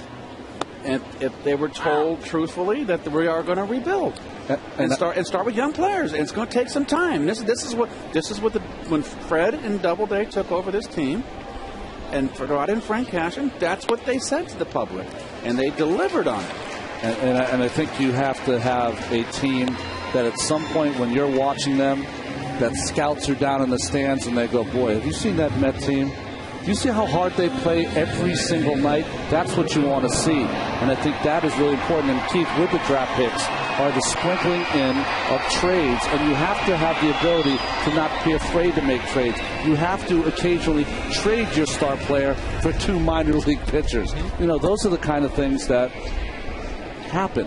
And for Met fans, and Gary, you've told me this many times, the latter part of '83 and the '84 season for Mets fans was one of the more exciting ones. Sure, because even though you didn't win in '84, just the fact that you saw this team coming together and you saw the pieces start to fall into place, and you saw young players hustling. You saw a leader like Keith come on board and be tough with his teammates. You know, we talked about that yesterday in terms of David Wright and what you'd like him to become as far as a leader. All those things are the things that attract fans. You know, it sounds so trite and it sounds so meaningless, but just watching players run in on and off the field, which we haven't always seen from this team this year, that would mean so much to the fans. I mean, you watch a Pudge Rodriguez who's 38 years old and runs out every grounder and runs on and off the field. I mean, that's an incredible thing. It's a small thing, but it means so much. It does. And what happens when the backup catcher who's 25 years old plays? You don't think he's going to run it on and off the field? He's got to. His beacon is a 38-year-old catcher running on and off the field. You know, is there a player out there veteran player that could make the difference? And I always think of the Philadelphia Phillies, who had Greg Luzinski, Steve Carlton, Mike Schmidt, not unarguably the greatest third baseman of all time. And they were never going to win if they didn't get Pete Rose. Yeah. They were not going to win. They just didn't know how to win. There was no one there that had that personality, that infectious personality, that winning personality that could get 24 players and go forward. I tell you, the Phillies never would have won without it if they hadn't got Pete Rose. And Pete Rose was on the backside of his career with Philadelphia. He wasn't the player he used to be. He was worth his weight in gold. Tejada has another base hit. Well, Ruben aboard 3 straight times, a hit batsman and 2 base hits, and he's been guaranteed today that he'll finish over 200 for the year. Well, think about it. Nice swing here from Ruben. Again, Keith, middle of the plate in seems to be his strength. But thinking about it in the 2010 season, Walt Jockney with Scott Rowland and Orlando Cabrera, 2 winning players. I mean, just outstanding. Mike Pelfrey done for the season. 7 strong innings today, and now a chance to get him a win. So Jerry Manuel will send up Chris Carter to try and get that lead run home. You know, I remember reading an article about Frank Cashin. Look at that. Jerry pushing Pelfrey out of the dugout to take a curtain call for the fans. That is superb. Very nice. I'm sorry, I didn't mean to interrupt. No, it's okay. I was looking at you guys, and Mike's had a fine season. It'd be nice if he can get 16 here. It's up to Chris Carter to try and do that for him. Meanwhile, Jim Riggleman, he's been making change and bring a left-hander to face Carter, so we'll see whether the Mets make a move to a right-hand hitter with Sean Burnett coming into the game.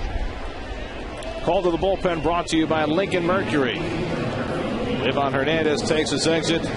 Mike Pelfrey has taken his curtain call. 1-1 in the 7th.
Hernandez both leaving. Wilson Ramos comes in to catch. He'll bat ninth. Sean Burnett in to pitch. Well, Sean Burnett's in, and he always pitches in a lot of games. He's done a nice job for this bullpen that has been outstanding. The ERA fourth in the major leagues. I'm very surprised, though, the veteran Hernandez not left in to try to get Chris Carter out with a chance to get his 11th win. Carter will stay in and bat. He's only had 6 at-bats this season against left-handed pitching. So Pudge's year has come to an end, and he takes his equipment and heads toward the tunnel. And he'll be back for another year. Gonna wait, though, to see if his replacement Ramos puts down the right fingers. Carter with 19 pinch hits this year. But this is a tough spot for him, facing the left-hander. I've just seen a lot of over-managing here for two teams that are out of it. Goodness.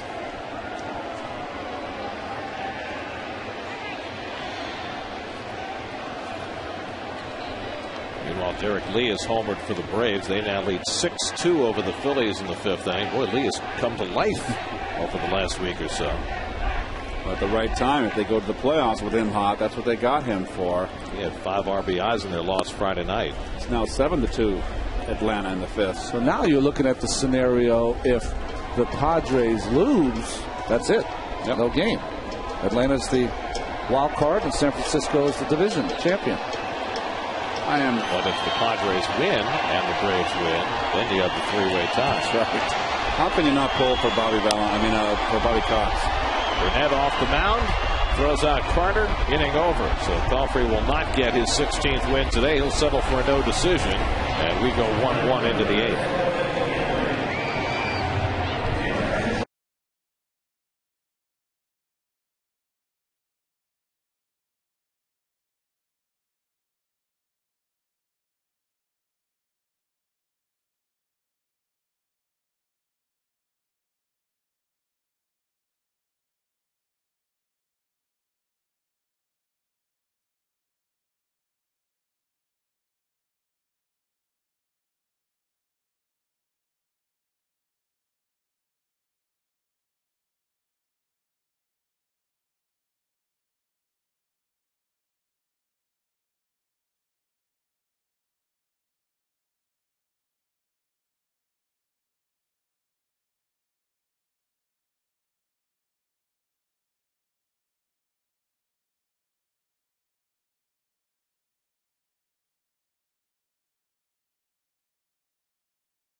On top of all the latest happenings in New York sports with insider info, exclusive interviews, special guests, and heated debate on Daily News Live, Wheelhouse, and Loudmouths, all part of the New York Sports Local, weekdays starting at 5 on SNY. Let's answer our AT&T trivia question. We asked which 6 Mets have had multiple seasons of 30 homers and 100 RBI.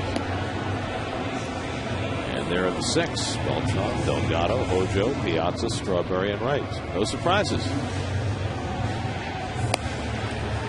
Fresh off his first major league victory yesterday, Ryota Igarashi will pitch the 8th inning.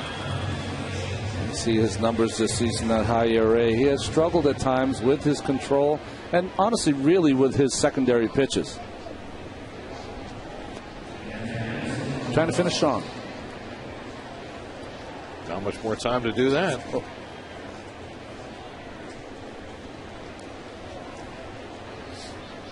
Wilson Ramos, who came in the double switch in the last inning, will lead off in the 8th.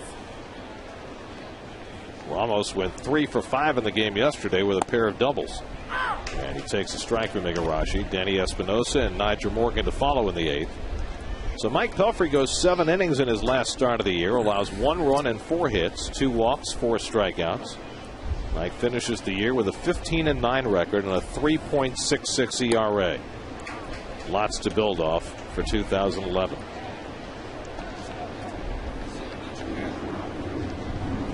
Ramos swung at this pitch, guys. Watch this, Keith. Oh, my. Well, he got fooled. Thought it was crickets. Don't get on the hitters when they get fooled like Why that. Why not? Obviously, he didn't pick it up. Or else he was looking for a heater. You know, it's going to be interesting to see is Igarashi how he comes back from yesterday. He looks like he was having a little bit of arm problems in yesterday's ball game, and right back-to-back outings.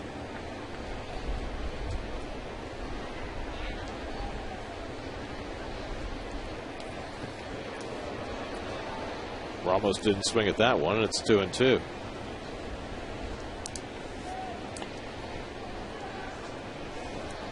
I mean, when I'm watching Igarashi throw here, guys, there's something wrong. I mean, he's kind of short-arming it. He's cutting it off. He's not letting it go. I mean, I'd be out there in a heartbeat. Well, they asked him on the bench after he came off yesterday whether he was feeling okay, and he said he was fine. Ramos lifts one to center field. And Pagan looking through the sunglasses. One away.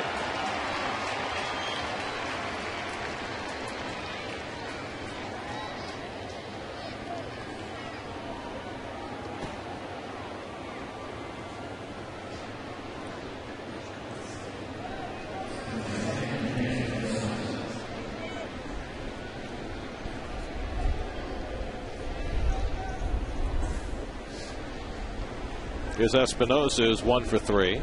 Single to center his last time up.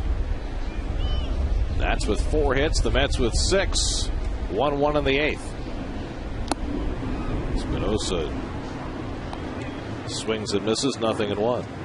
It's got a funny kind of lift swing, almost like a Hebner swing, almost like a hockey swing. Yeah, on that low ball. Richie Hebner, that was a good call. Don't say that name in front of Gary. No. Bobby Orr swing. Hey, I'll acknowledge Richie was a terrific player, just not as a Met. Of course, he had company in 1979. He wasn't the only guy who wasn't playing well. Well, I remember Dave Kingman greeting me in the ballpark in Montreal. Came up. He never said 2 words, Kingman, when you played against. This is when you get traded. And he came in the clubhouse. He came flying around, big smile on his face, took my hand and goes, "Thanks for being here. You're my ticket out of here." Really? Yeah.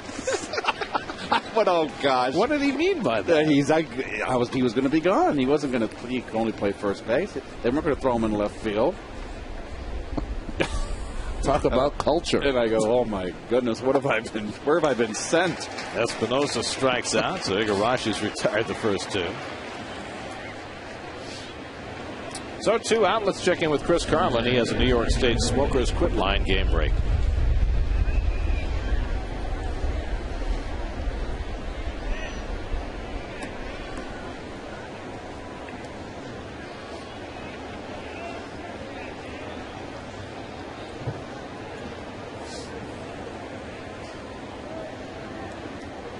So the Braves taking care of their business in Atlanta. Here's Nigel Morgan, who's 0 for 2 in a walk, and he takes a strike. You know what's interesting about that game against the Giants against the Padres? About a month ago, the Giants were going into San Diego to play them, and Jonathan Sanchez, their left-handed pitcher, said in the paper that they were going to go in there and sweep the Padres, which they did not do. And pitching for the Giants today, Jonathan Sanchez. So just to back up his words. Sanchez had a good September, man.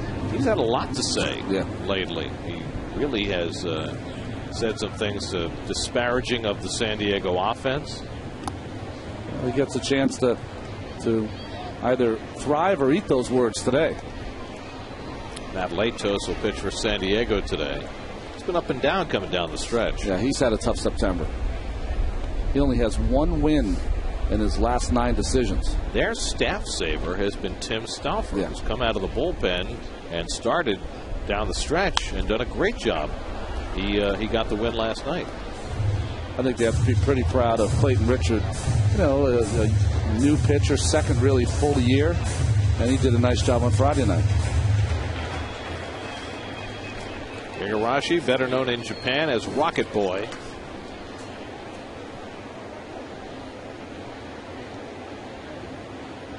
Wasn't that an Elton John song? Oh, no, it was Rocket Man. They used to play that when Clemens pitched. Oh, that's right. Oh, yes.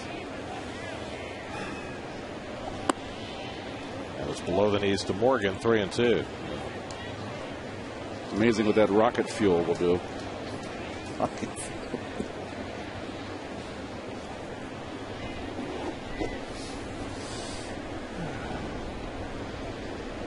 Now the 3-2. And it's popped up. Left center. Pagan going a long way, and he can't make the play. And Morgan is into second base. Takes a turn and holds on there. Now the ball kept slicing away from Angel Pagan, and he could not make the play. Well, this is due to his play right here. Lucas is looking at Pagan to make the play. That ball, when Pagan fell, Pagan is straight up left field. Well, there's a case where Duda's young, and just Pagan was aggressive in calling for it. So it's a double for Morgan, and the Nats have their 5th hit of the game. Go ahead run in scoring position with 2 out for Ian Desmond. Desmond has gone 0 for 3 today.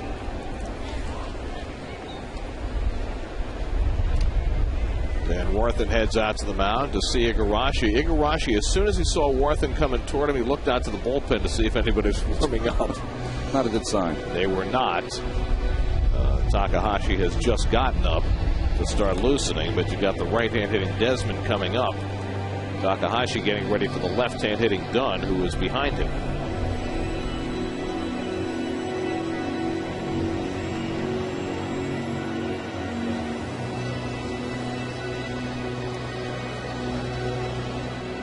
Did you see your New York Jets here? Just slaughter up in Buffalo. That's good. Keep the ball rolling. 38-7. It's late in the third. Got that offense rolling now. You know, that first week they said, Jets, they can't score. Sanchez, big problem. It's tough being a football fan in this town, man. Fans come off and on their team in a heartbeat. Well, next week, big Monday night with Brett Favre coming to town. That'll be fun. You know, I was not the biggest Brett Favre fan in the world when he was a Jet. I'll tell you, though, when I went to the Jet game, their first game at the Meadowlands, there were a lot of Brett Favre jerseys in the stands. Invested a lot of money in those. It's hard to trash them. Adam Dunn waiting on deck. 2-1 now to Desmond.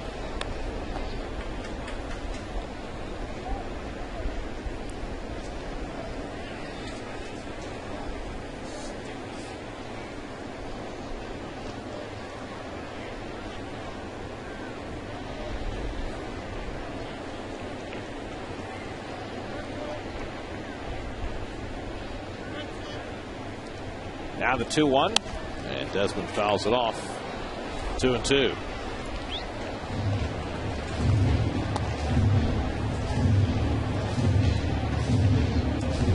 Igarashi looks like he can't wait for the season to end. Yeah, I mean, his body language is.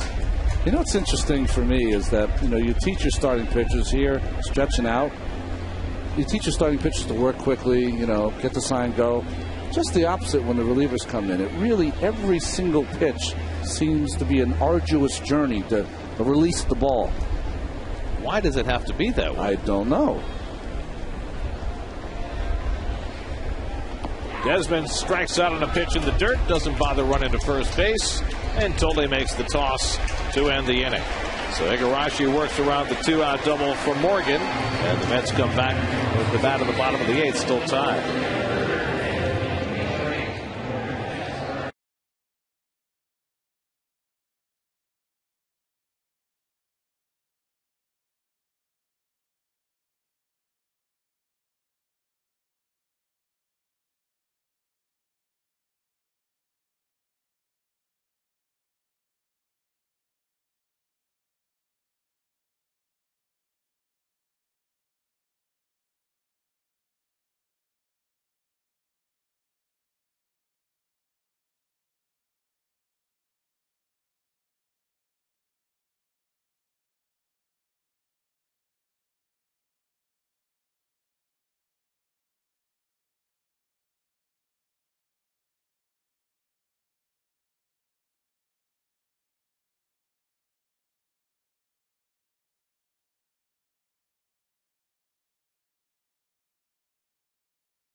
All tied at 1. That's along the top of the batting order coming up, trying to forge a last day victory and a sweep of this final series.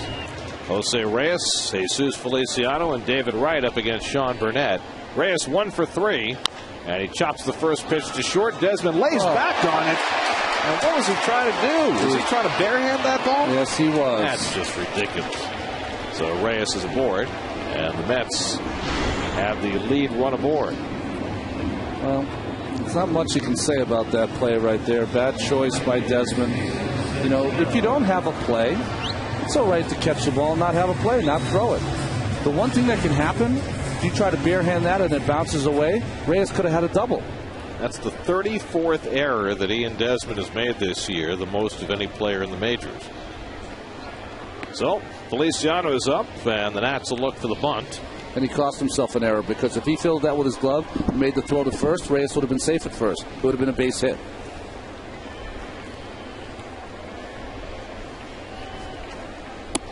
And Feliciano has to turn out of the way. 1-0. Jesus 0 for 3 today.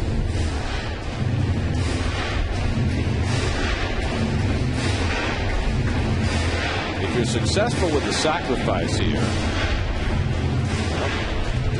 running out to the mound. I was going to say, if you're successful with the sacrifice, they'll walk right, and then you got the lefty facing Davis. Jim Riggleman having a team meeting on the last day. Well, let him walk right. You know, what the heck? Have Reyes steal a bag? I don't know if Reyes wants to steal a bag, but this kid Burnett has a very good move to first base, so it'll be tougher.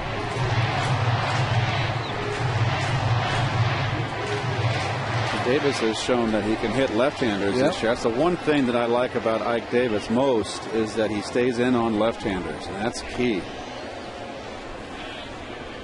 Feliciano gave away that he's still bunting as Burnett threw to first base.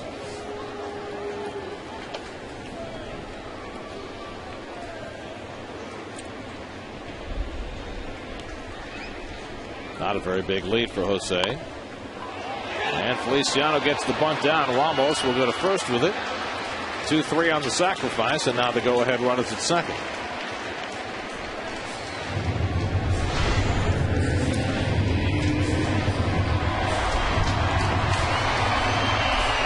This is the PPG Pittsburgh Paints overhead camera. You could probably get that bat a little more in front, Ron? Yeah. But he got the job done. That's all that matters. So let's see if they pitch to Wright or walk him, and Ramos has already put up 4 fingers, so David will get the intentional pass. And Ike Davis will get a crack at it with 2 men aboard. So what could be David's final plate appearance of the season will end in an intentional walk. And when's the last time this Mets team pulled off a double steal?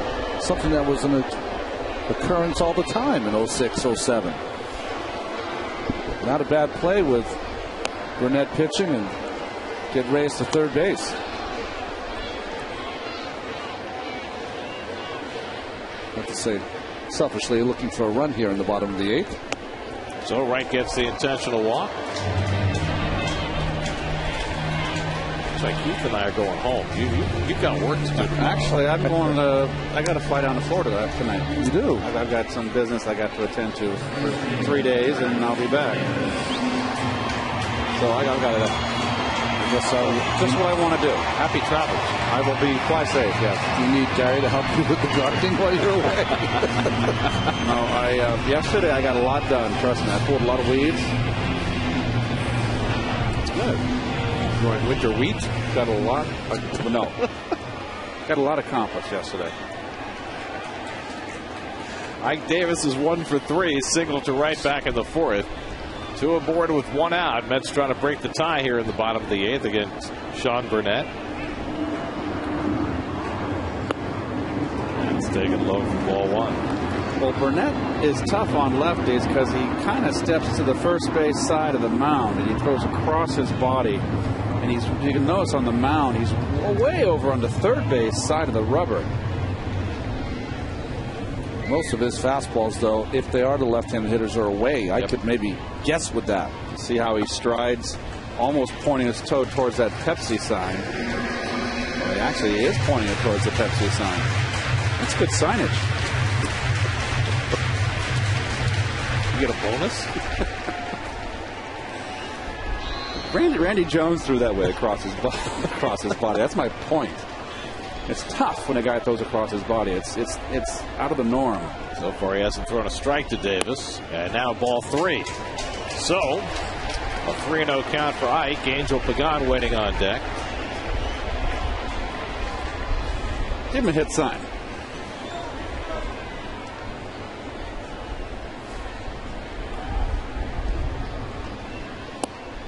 Three and 1. Got to look out there again right now. Outside part of the plate. Line drive, left center field. Put your club ahead. Base hit's all that's needed here.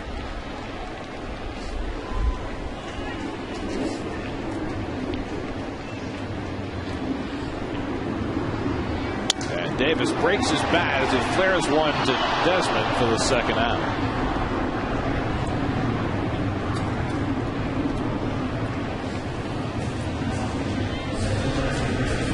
So 2 away, and it's left to Angel Pagan. Angel is 1 for 3, had an infield hit and scored a run in the 5th. Well, the one hitter that's been the best with runners in scoring position all season long. Why not the last big hit? Pagan hitting .341 with runners in scoring position this season, 7th in the National League. Ramos and Burnett get together for a conversation.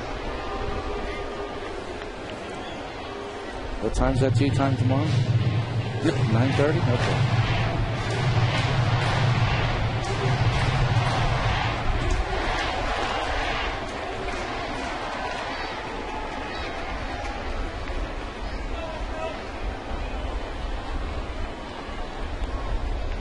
Two on and 2 out, and now Pagan takes wide. Ball 1.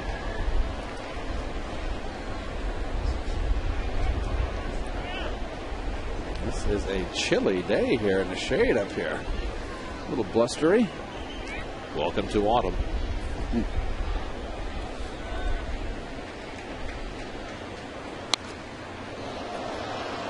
1-1 to Pagan. Braves have added a run in the bottom of the 6th. They now lead 8-2. Matt Diaz singling and a run. So it looks as though the Braves are going to be playing another game after today, one way or another. If they win, then they'll either be the wild card or they'll be in a playoff for a wild card berth. It's kind of like what happened to the Mets in '99. In fact, exactly the same. They were 2 behind with 3 to play. In Ray's case, they were 2 ahead with 3 to play. But the Mets won on the final day of the season. Once they won, they knew they'd play again. They just didn't know where.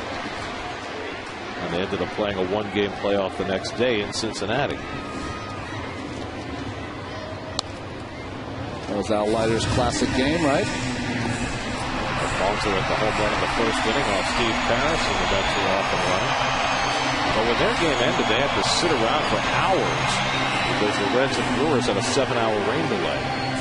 And the Reds needed to win to force a playoff, which they eventually did. But the Mets took off and flew to Cincinnati without even knowing if there'd be a game, because they just didn't want to wait around all night. And if the Reds had lost, they just would have spent the night in Cincinnati and flown on to Phoenix the next day. The old Terrace Hilton. You're staying there? In there. Lobby on the 8th floor. That was always delightful. Wonderful. red walls. What was the hotel we stayed at in Cincy? It's a Terrace Hilton. Had a nice pool. Popped up. And the second baseman Espinosa calling. And so Burnett gets out of trouble in the bottom of the 8th. On to the 9th. Tied at 1.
One going to the 9th.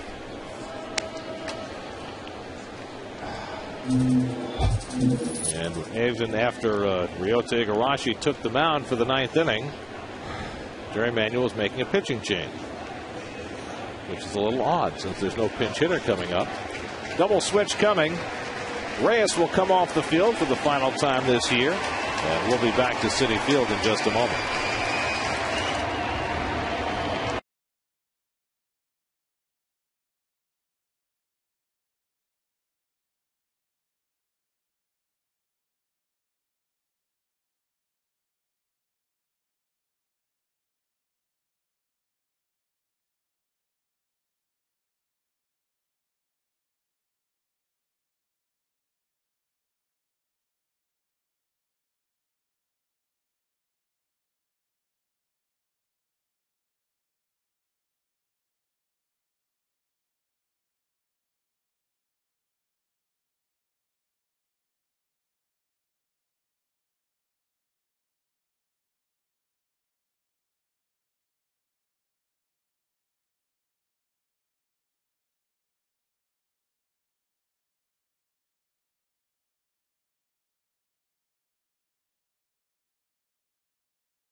Wins and 8 for 8 in saves, just outstanding for Takahashi. First person for the Mets to have double figures in wins and 8 saves since Roger McDowell in 1986. Roger had, I think, 22 saves and 14 wins. And the first Met rookie to win 10 games since Rick Aguilera in '85. So some accomplishments for Takahashi in his first big league season. And here's Adam Dunn in what could be his last at bat as a Washington National. He's a free agent at the end of this year. And there's been a lot of speculation as to whether the Nats will invest what's necessary to keep him around. He said he's wanted to stay, right? But he was getting so many questions about it. Finally, he said, listen, I got an agent. Why don't you talk to him? Well, that's what you should say. Exactly. Finish the season, and then we'll talk. Dunn is 0 for 3 today.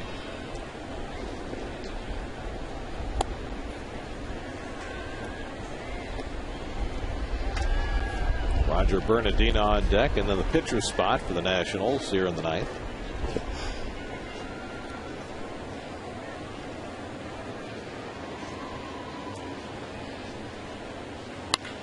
Pulled through the hole and a base hit for Dunn. That's 3 infielders on the right side. It wasn't enough. And Dunn has a leadoff hit in the ninth. And we might well see a pinch runner for Dunn. Let's check in with the studio, see what's coming up on Lincoln Mercury post-game live.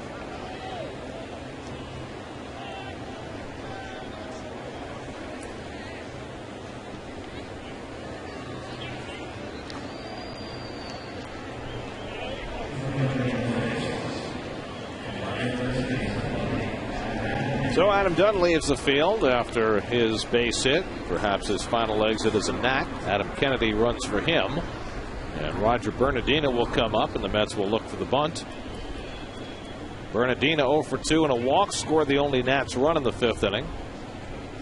And he pops up the bunt, and Hessman with a nice diving play for the first down.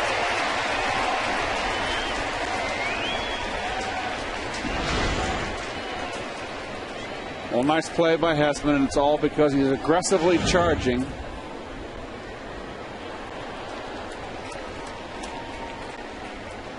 So now Mike Morris, who hurt his hamstring yesterday running out a home run. No, I really mean it. Comes up as a pinch hitter. Looking to pull a Gibson here, is that what you're saying? Well, Morris has homered in each of the first 2 games of this series. He has 15 for the year. He had only 265 at bats. He's been a very pleasant source of right-handed power for the Nats. And if Dunn doesn't come back, might well have a future as their first baseman next year. That's right. He came up as an infielder. He was a shortstop when he came up with the Mariners, and has played a lot of first base.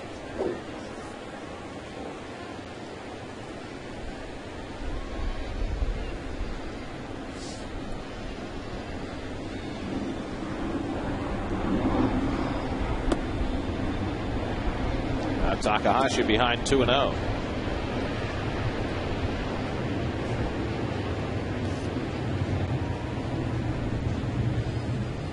In the down to the wire, both teams going to the playoffs anyway, American League East race, both the Rays and the Yankees are losing. They came into the day tied. Boston's up 7-2 on the Yankees in the 6th. Kansas City up 2-0 on Tampa Bay in the 6th. But if they both lose, Tampa Bay gets the division. Now, if they lose, both of them, and Minnesota wins, all 3 teams will have the same record. Who gets home field in the ALCS? Do we know? I don't know. Well, Tampa Bay would have the advantage over the Yankees. Right. Well, they'd have to head-to-head, I guess, right? Yeah, it's a 3-way head-to-head thing, right?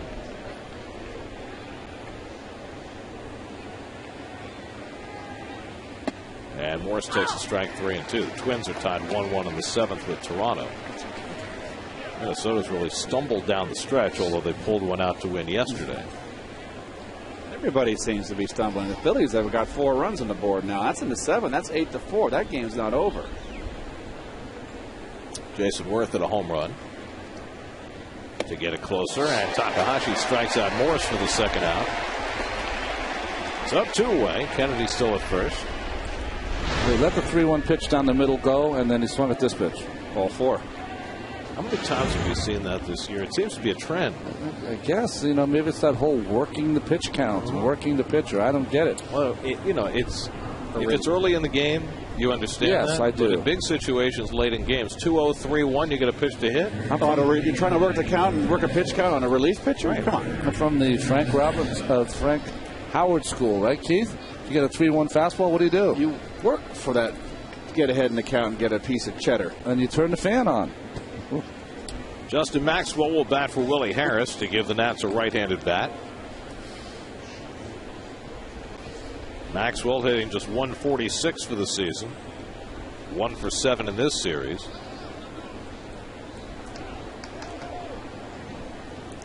Looking ahead to the bottom of the 9th, the Mets will have Duda, Tolle, and Tejada due up.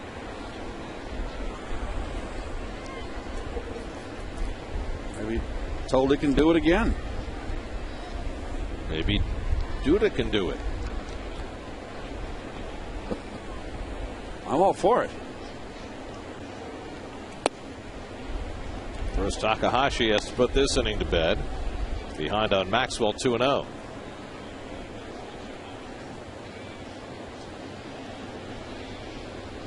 Adam Dunn giving away his stuff. Wow, that's nice.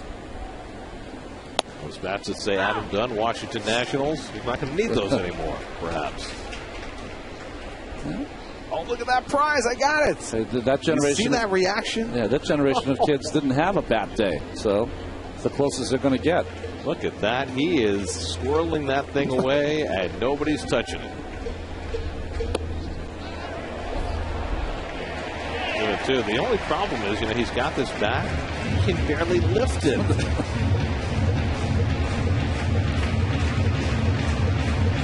That's one happy kid. Wow, that's awesome. His dad even said, wow. Don't break it, Dad.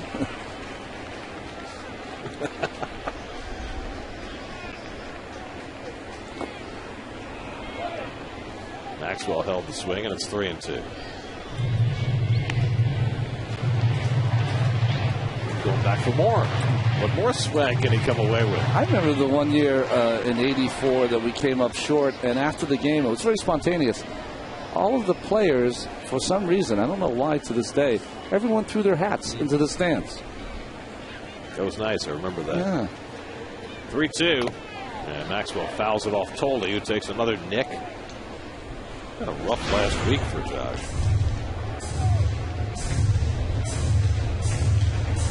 Oh, right off the right shoulder.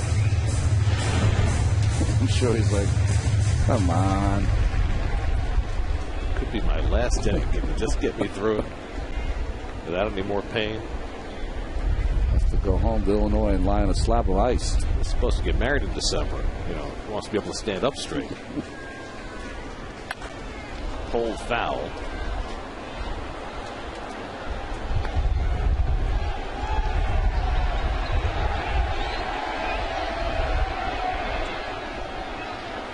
Wind is really starting to whip in, isn't it? Yes, I'm freezing.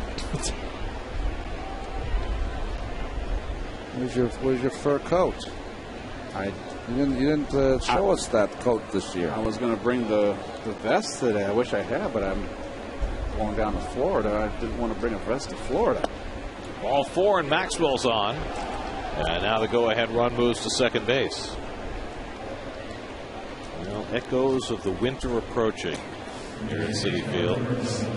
Perhaps the final inning of the 2010 season. And it is apropos that the weather should be changing. Alberto Gonzalez 2 for 3 today. Drove in the only Nats run with a 5th inning single against Mike Pelfrey, who went 7 innings today in his final start and pitched very well.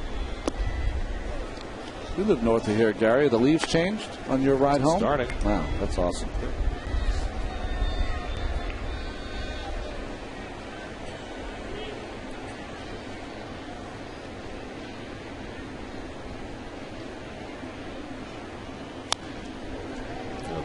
These last couple of weeks up where I live, they're called apple picking season. Actually, I did yesterday in the off day. You did? Yes. Went out apple. They have all the organic apples right now. They're just unbelievably delicious, and it's a big thing out in Stag and in the Hamptons. There, all the kids are out with their moms and dads, and you go out in the orchards and pick your apples. You on a ladder? Like some of those big trees? Yeah, there's low hanging. Yeah. Okay. Yeah. It's fun. I had a good time. Saw some pumpkins. I can't wait to carve some pumpkins. Usually those places have at least one spot where they sell the apple pies and all that kind of stuff.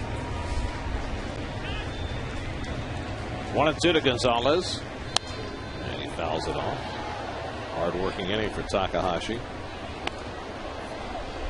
And whither Isanori Takahashi in 2011? Will he be back as a Met? Will he entertain offers from elsewhere where he might be able to be a starting pitcher? Because the Mets would love to have him back in just this role.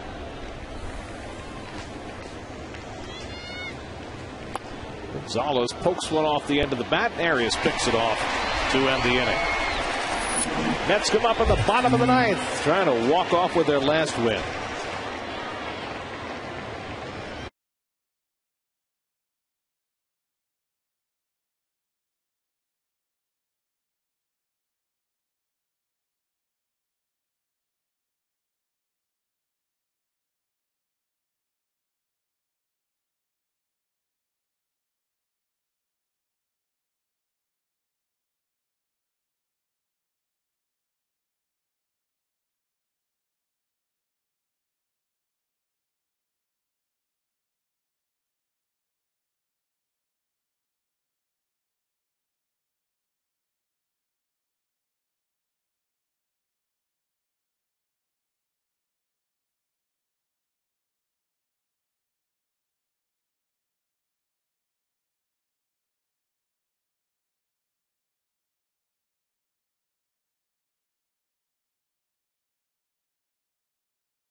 Of today's Mets-Nationals matchup, plus interviews, highlights, and recaps of everything New York sports, including the Jets routing the Bills. Proud. On Geico Sports Night tonight at 10 p.m. and 1 a.m. only on SNY.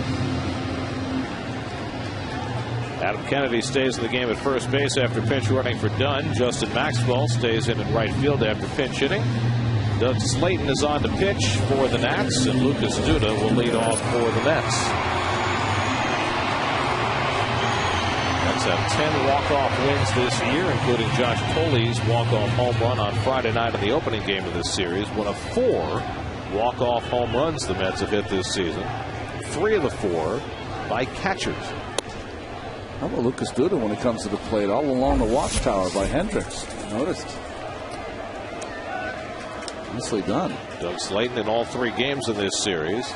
Lefty's hitting just 155 against him. Duda looking for the walk-off homer. Here's your New York Community Bank save leaders. Keith Bell saved last night. Struggled a bit, but left the runners at first and third. One of 2 ex-Mets in that top 5. Slider for a strike. 1-2 to Duda.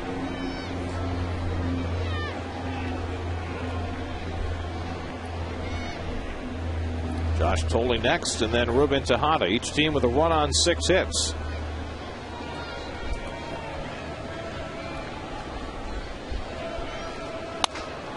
Duda hits one slowly. And Espinosa throws him out, one away.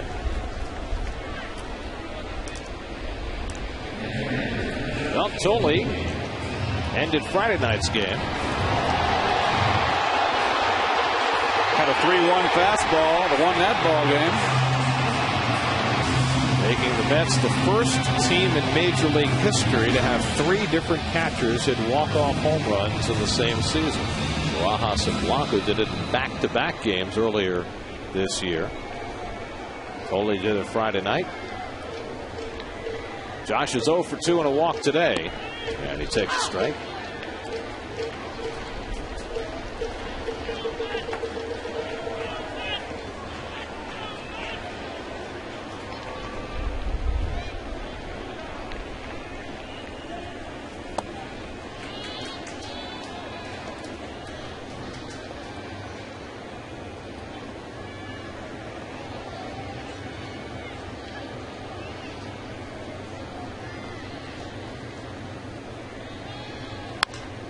Out to left field, and Bernardina is there. And there are 2 away.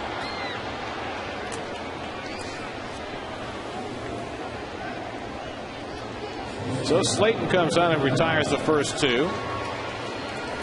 Jim Riggleman is going out to the mound, and he is about to make a pitching change. Good Lord. You got 2 out and nobody on. And Ruben Tejada coming to the plate, and he's going to bring in his closer. Nothing is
Five saves for Mr. Storen.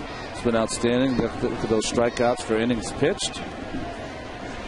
Ruben Tejada today is 2 for 2, a single, a double. He's also been hit by a pitch.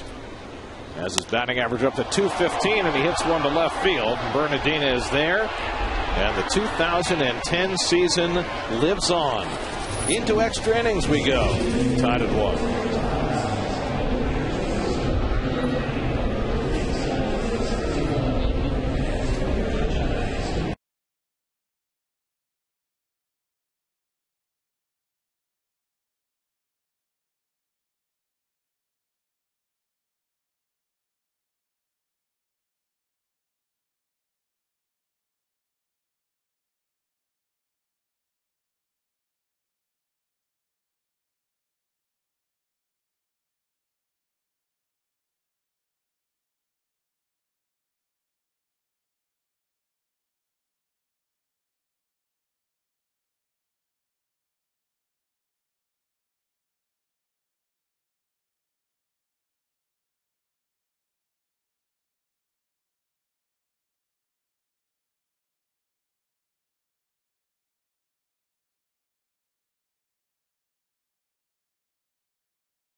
is brought to you by IOTV. Get the best in HD free with IOTV. By Bigelow Tea, Joe Torre and Wayne Gretzky's green tea of choice. By Parts Authority, the future of auto parts. And by Budweiser. Sean Green on to pitch the 10th inning for New York. Well, Sean's been the workhorse lately here, getting a lot of work late in the season. Wilson Ramos leads off in the 10th and takes a strike. The last time that the Mets' season-closing game went to extra innings was in 2000 when the Mets went 13 innings to beat the Expos at Shea. Of course, that year the Mets season wasn't ending on the final day. They went to the postseason as the wild card in 2000 for the second straight season. Wound up in the World Series that year.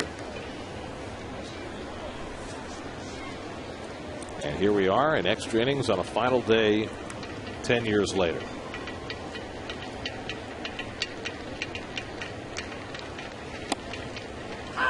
Mets won an extra inning game here Friday night.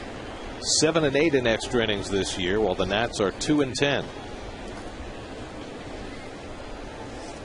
Sean Green, the fourth Met pitcher of the afternoon. Mike Pelfrey went the first 7, allowed a run on 4 hits. Slow ground ball, and Green off the mound. He'll take it himself. 1 away. Today, right after we're done here, be sure to tune into SNY for behind-the-scenes access, player reactions, and a complete game breakdown of the Jets-Bills game with exclusive on-field interviews and Rex Ryan's post-game comments on Jets Post-Game Live, presented by Toyota, right after the Jets and we're done, only on SNY.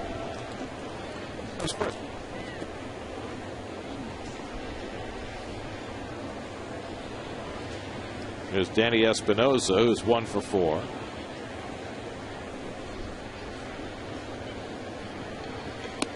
So there are 2 post-game shows after our game. There's our post-game show, and then there's the Jets post-game show. Wow. It's very confusing. So much stuff going on this network. Yesterday you had the UConn game. Beat Vanderbilt. Forget about Sports Local. Espinosa all tied up. He went around, and it's 0-2. Espinosa 1 for 4 today, singled to center back in the 6th. He has struck out twice today.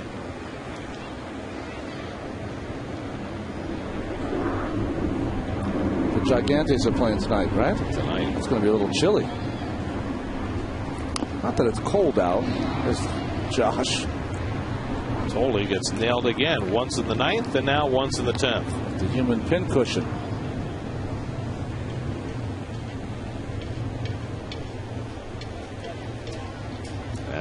It's very uncomfortable.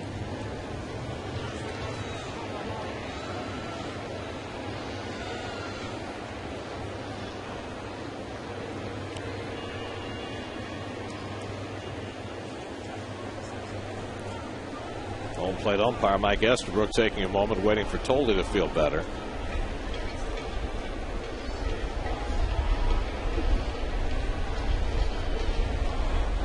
Kids, never forget. Wear your cup.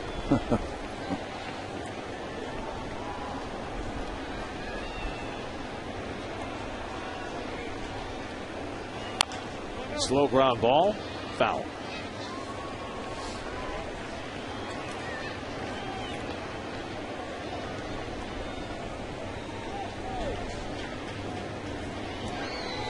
Well, the Jets game is a final. They beat Buffalo 38-14. What are you guys now, 3-1? It's a juggernaut on its way. Hard knocks are in the past. Rex Ryan giving those boys a little swagger. Boy, he has.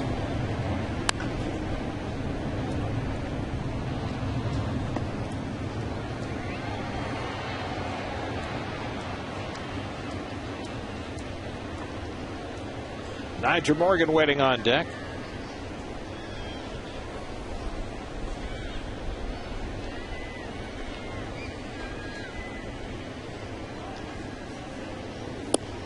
Swing and a miss, and Espinosa is struck out for the 3rd time today. 2 down for Sean Green in the 10th. Well, just really a sinker right down the middle. Little late movement. Swung through by Espinosa. So 2 away. Here's Nyjer Morgan. Morgan doubled to left center his last time up. 1 for 3 on the day. They've gone to the 8th inning in Atlanta. Braves 8, Phillies 4.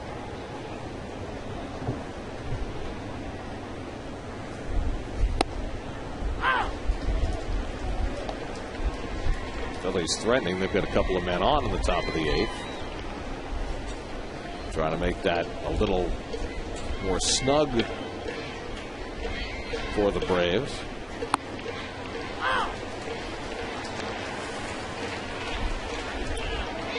So the Phillies will get who in the first round? It'll all depend what happens today, right? If the Padres are the wild card, they'll get the Padres. Bouncing ball, and Arias throws them out. Otherwise, they'd get Cincinnati. 1, 2, 3 for Green.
Hessman, who came in when David Wright was taken out to get a curtain call in the 9th inning, has a chance to create a curtain call of his own. There you go.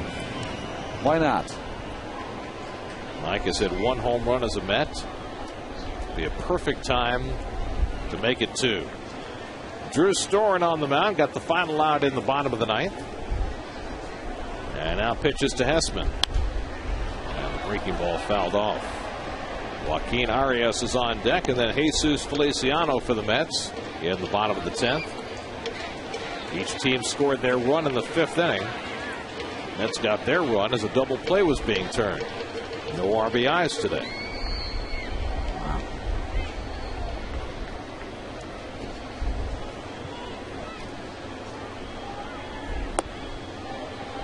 Well, Drew Storen has a live arm. Good sinking action on his fastball. Very good slider as they look for him to close many games for some of their good young starters next season.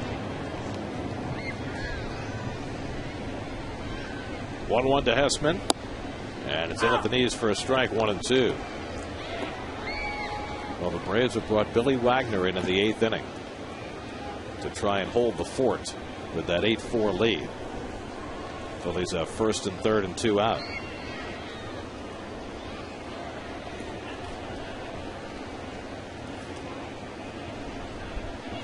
And Hessman down swinging on the breaking ball. And Storen has his first strikeout. 1 out in the bottom of the 10th. And now Joaquin Arias up for the first time.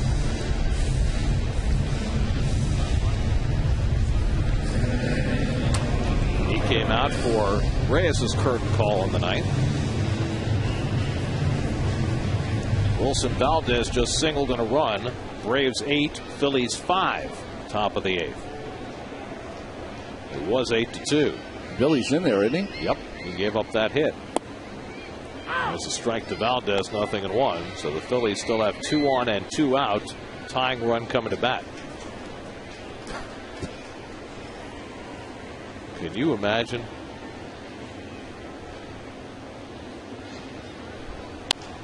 I mean, that could be, if the Braves don't hang on, that could be Bobby Cox's last game.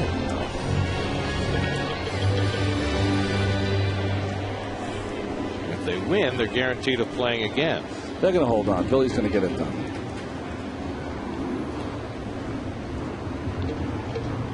Here's the 0-2. And this is away. A ball and 2 strikes to Arias with Jesus Feliciano to follow. Well, Ben Francisco, who had 2 home runs the other night for the Phils, is up against Wagner. Tying run at the plate.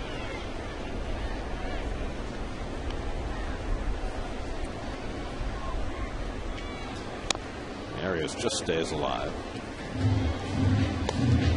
Livan Hernandez started for the Nats today, went 6 2/3, allowed a run on 6 hits, finished off a fine season for Washington. He'll be back next year. They signed Livan to a contract extension.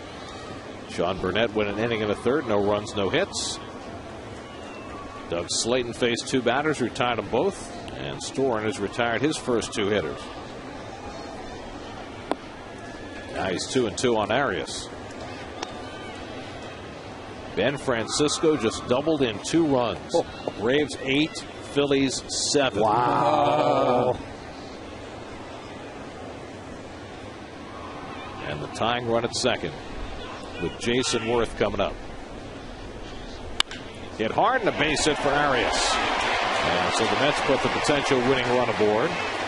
Their first hit since the 7th inning.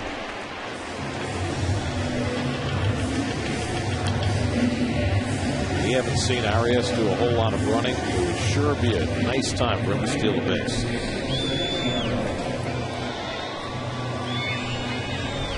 We're doing all we can to manage a run in early here.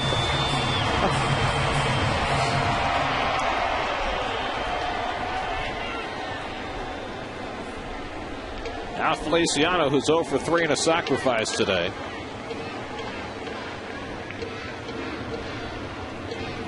And he pops it up. In comes Bernardino, the left fielder, and steps in front of Morgan to make the play. 2 out. So 2 out.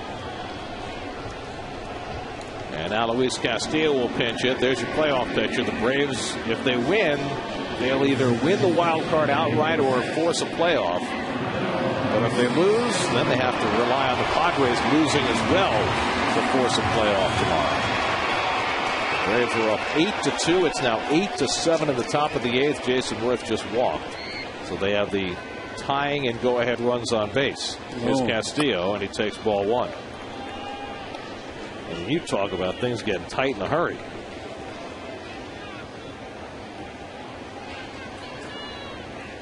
Right, Davis on deck.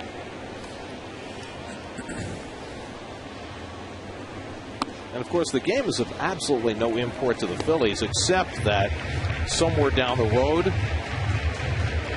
they might face the Braves or the Padres, and they can have some influence over who's in. Of course, if the Padres get the wild card, the Phillies play them in the first round. Maybe that's what they're trying to accomplish.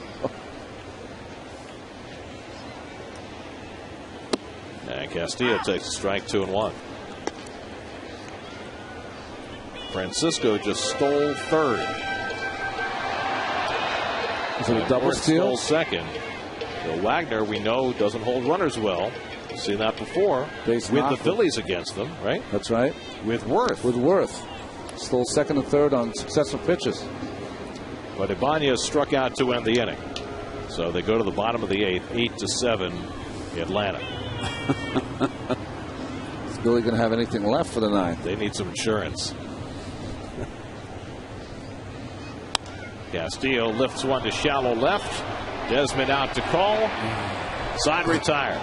We move to the 11th at Citi Field. Mets and Nats still tied at 1.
Well, he pitched in yesterday's ball game, had a couple of punch outs in his inning of work.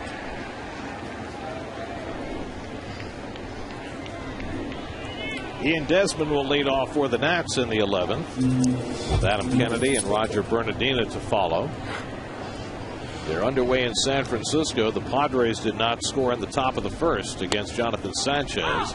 The Giants now batting in the bottom of the first against Matt Latos, with the Padres having won the first 2 games of that series and now just a game behind going into the last day.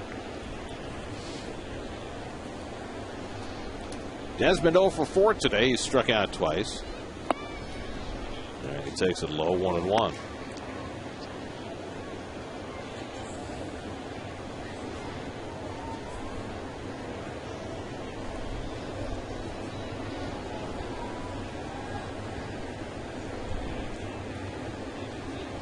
One for Manny, and the slider misses away, 2-1. Acosta, the 5th Met pitcher of the day. Mike Pelfrey went 7, allowed a run on 4 hits. Igarashi, Takahashi, and Green have each thrown a scoreless inning since.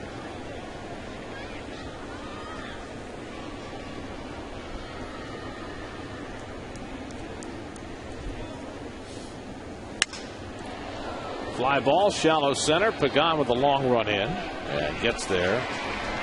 1 away.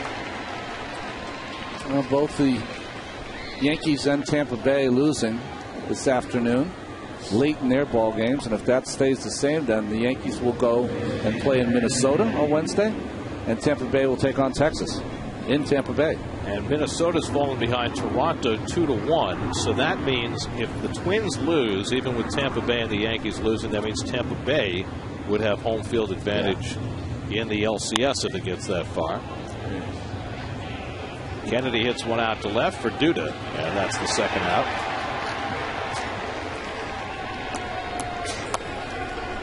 So 2 up and 2 quickly set aside here in the 11th, and now Roger Bernardina. Bernardina has scored the only Nationals run today. He walked and scored in the 5th inning.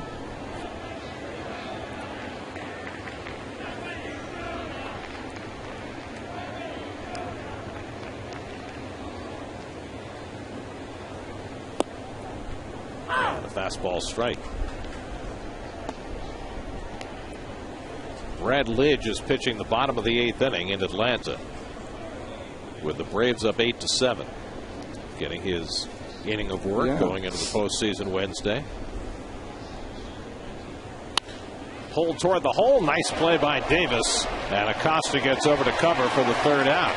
Well, Ike staying sharp into the 11th inning. We go to the bottom of the 11th, and Ike will lead it off.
Last of the 11th inning, and Ike Davis leads off against Drew Storen, who's already worked an inning of a third in relief. And Ike hits the first one to third. Gonzalez on the backhand. One pitch, one out. So Davis is retired. Now Pagan will hit. Angel 1 for 3, scored the only Met run after an infield hit in the 5th. Well, this afternoon in Miami, the Marlins beat the Pirates 5-2. Meaningless game. However, by losing, the Pirates fall to 17-64 on the road. That matches the 63 Mets for the worst ever road record over 162 games. Yeah. It also means, with Florida winning, that the Mets must win to finish in a third-place tie. If the Mets lose, they'll finish fourth. That's less than 3 road wins a month. How bad is that? Wow. Pittsburgh finishes 57-105 overall. 1-1 to Pagan.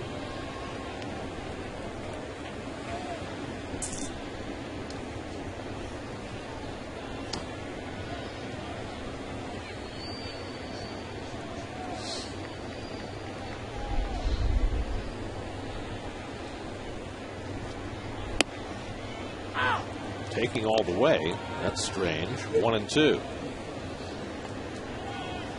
No comprende.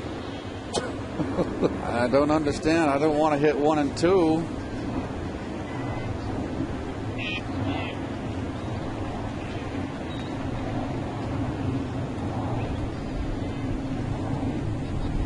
And Pagan lays off. Boy, that's a good slider. That is a very good slider. And Angel right there couldn't have hit it. He was wise to take it.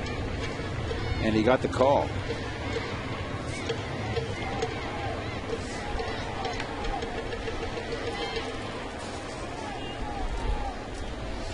Now it's 2-2 to Pagan. And Angel fouls it off. 94 from Storen.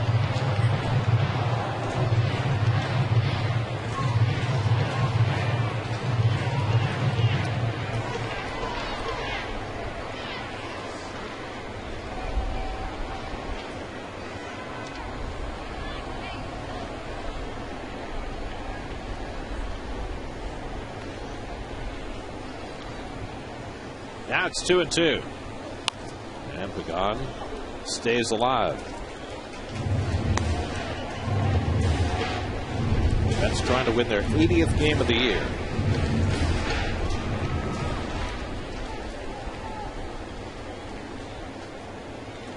And taking extra time to try to do it.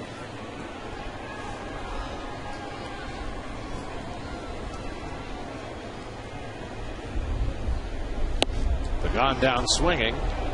Second strikeout for Storen. 2 out of the inning. Well, they got him so conscious of the hard breaking ball, he just pulled off that fastball. Well, Storen has now worked 2 full innings. That matches the longest outing of his major league career.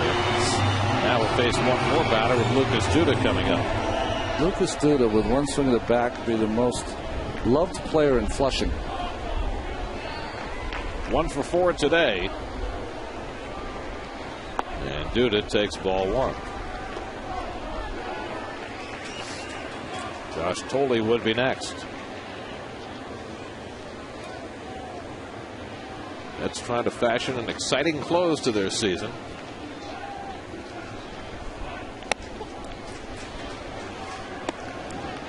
Well, you can't chase Steve Summers and Bob Huesler away. They stay for the final pitch.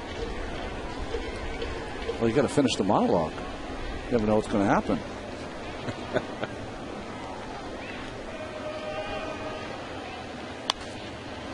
Duda takes a mighty rip and fouls it off. Where's Steve from? Is he from your area, right? San Francisco? I think so. Yes. I know he worked back there.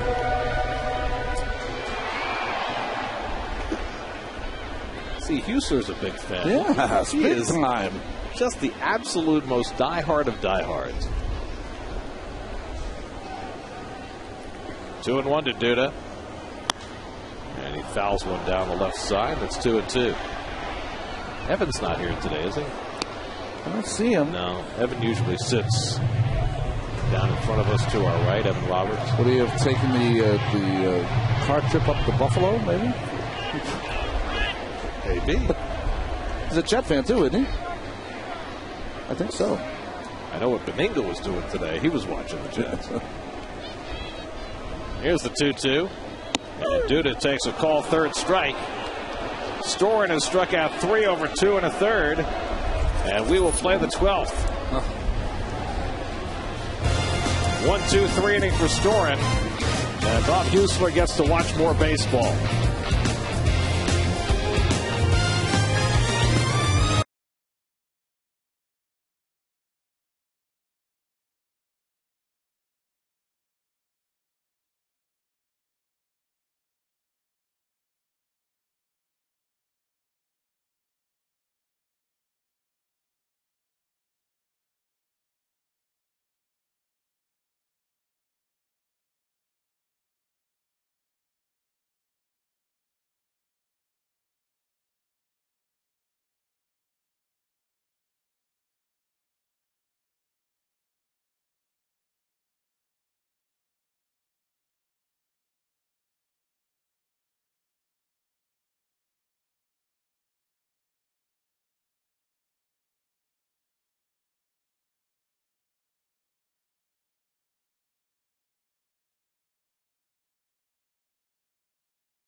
Twelfth inning, Kevin Mensch leads off against Manny Acosta and grounds one down to Mike Hessman.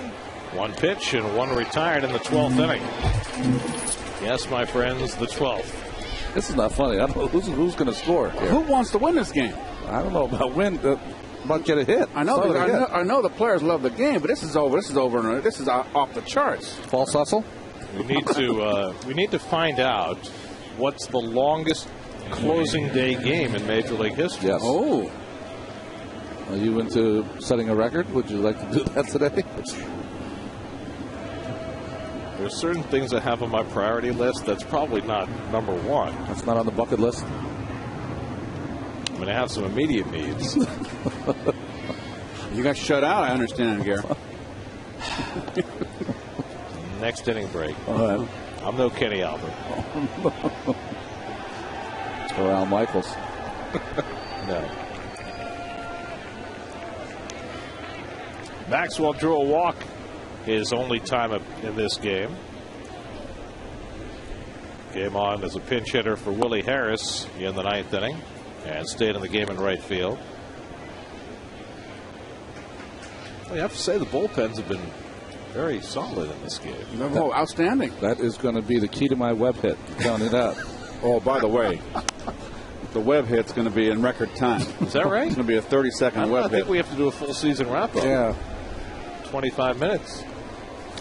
Go through every player individually.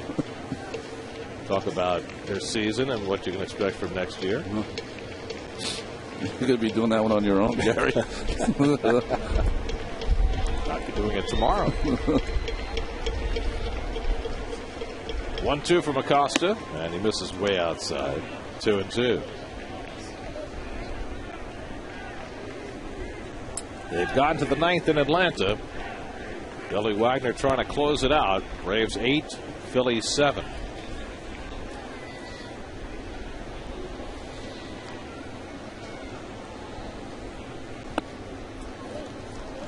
Meanwhile, they're in the second inning in San Francisco. Padres and Giants no score, as the autumn chill gets a little chillier by the moment.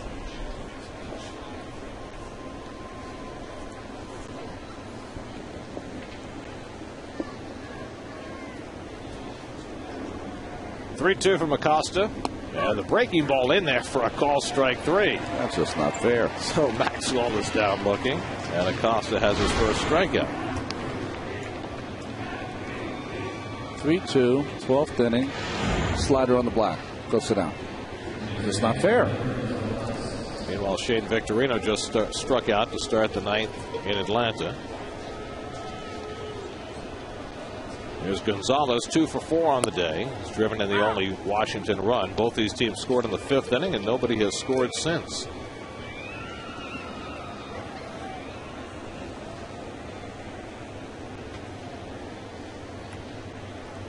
Two out and nobody on, and Gonzalez takes low. A ball and a strike. Well, 9 straight Nats have been retired since Maxwell walked in the 9th.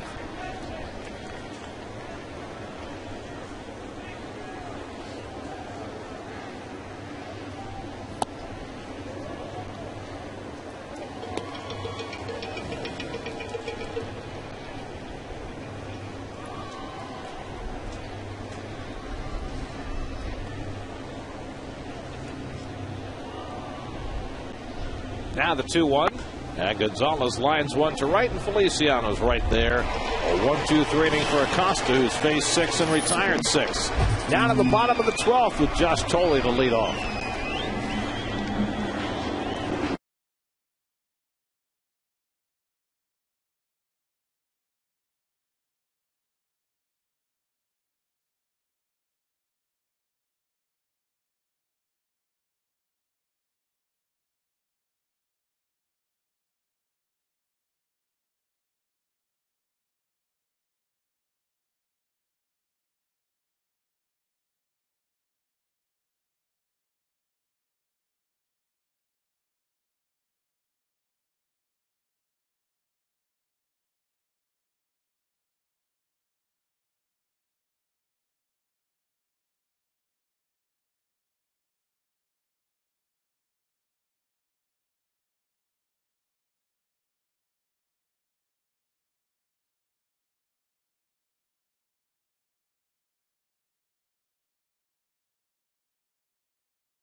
Washington pitcher Joel Peralta comes on to pitch in the bottom of the 12th. Meanwhile, the Braves have won. They beat the Phillies 8-7. Billy Wagner struck out Greg Dobbs to end it. And so the Braves will play again in 2010. In Billy's final season, he's going to retire after this year. He finishes with 422 saves, which is 2 behind the Mets' John Franco. All-time saves by a left-hand pitcher. So now where the focus goes to San Francisco, where the Padres and Giants are in the top of the 2nd with no score. That means if the Padres win today, there will be a 3-way tie between Atlanta, San Diego, and San Francisco. And that would force a playoff between the Padres and Giants tomorrow in San Diego. And then the loser would play the Braves Tuesday in Atlanta. If, however, the Giants win, then it's all over. The Giants win the West and the Braves win the wild card. So it's all on that game today to decide the fates of numerous people, including Ronnie. That's right. Yeah, exactly. wants to know what direction he needs to fly. 1-1 to Tolley. So now you know you're not going to Atlanta tomorrow. You're either going to San Diego for a one-game playoff tomorrow, or going somewhere else. Yes. Yeah, so it's still two choices up there, but I'm not going to do either till tomorrow. So at least I can sit back and watch the game at some point, maybe, if we're off the air. Well, Mets have already played a 20-inning game this year. We're only in the 12th today, so we got a lot of distance to go, potentially. Yeah, but both teams are not even sniffing a run. I mean, in the last few innings. Well, the Mets last got a runner to second base in the 8th. Tolley's already ended one game this weekend. Takes a crack at another as he pokes one up the middle for a base hit. So the Mets get the leadoff man on in the bottom of the 12th. With Ruben Tejada coming up. Honestly, should run for Tolley, not only because they want to get the winning run, but also he's been beat up the past few days. Get him out of the game, get a pinch runner in there. Here's the problem. You got nobody to pinch run. The only guys you got are your catchers, Nikias and Blanco. I guess you could run Nikias out there. Don't bunt. Swing it. Swing the bat. You might get a fastball middle in. Tejada's 2 for 3 today, a single and a double. But he's up there to bunt. And takes a strike. Mike Hessman is behind him in the on-deck circle.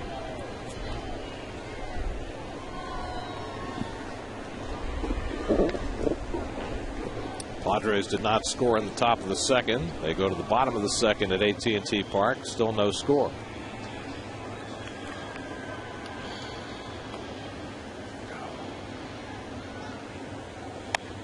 Tejada pushes the bunt down to Kennedy, looks at second, but takes the out at first. And so now Tolley's in scoring position. 3-4 sacrifice from Tejada. And Hessman with a chance to get that season-ending run home. This won't be a walk-off, it's be a walk-away. Walk-away, Renee. It's a walk-away Sunday.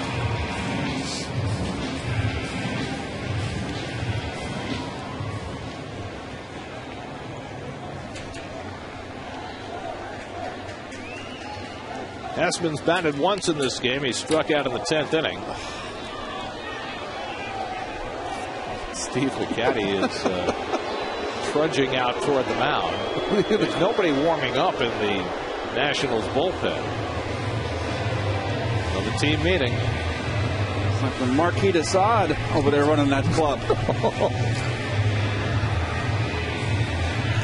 But Rodriguez's season ended a while ago. That's pretty impressive that he's out there. I've seen a lot of veteran players that be 1 foot in the limo on the way to LaGuardia. Could have been 50 miles down the road. Or in the clubhouse. Putting a few back. If this goes any longer, there won't be any left. One Mets team that played in the National League Championship Series, and as the game was ending, they had guys playing cards in the clubhouse. I heard about that. Is that true? Is that another wives' tale? Is that true? I believe it is. Wow.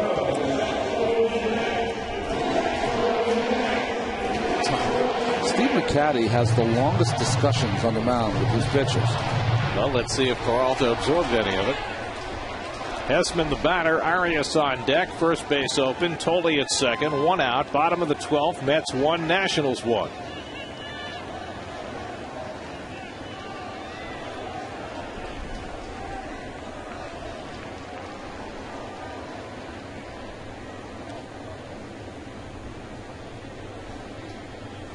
And Hessman with a wild cut of the slider, 0-1.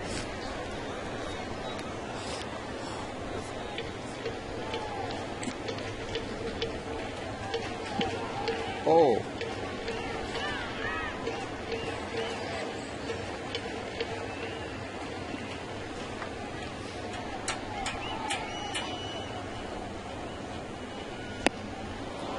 1-2. Up and in Cheddar. I had a lot of play, too. He just threw it by him.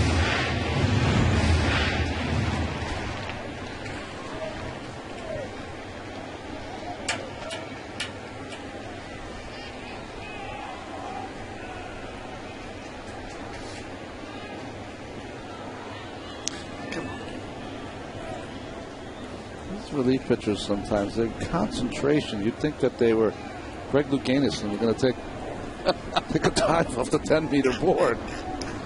Don't hit your head.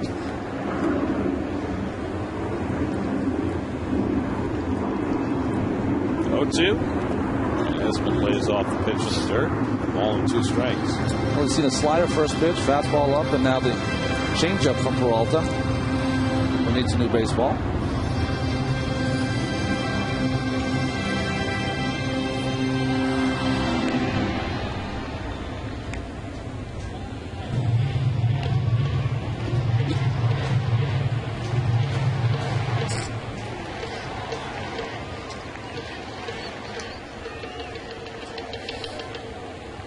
Now Hessman settles back in with a 1-2 count.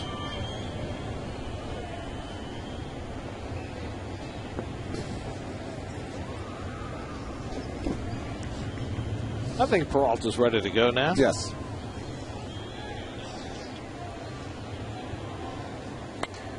Hessman will force him to throw another one.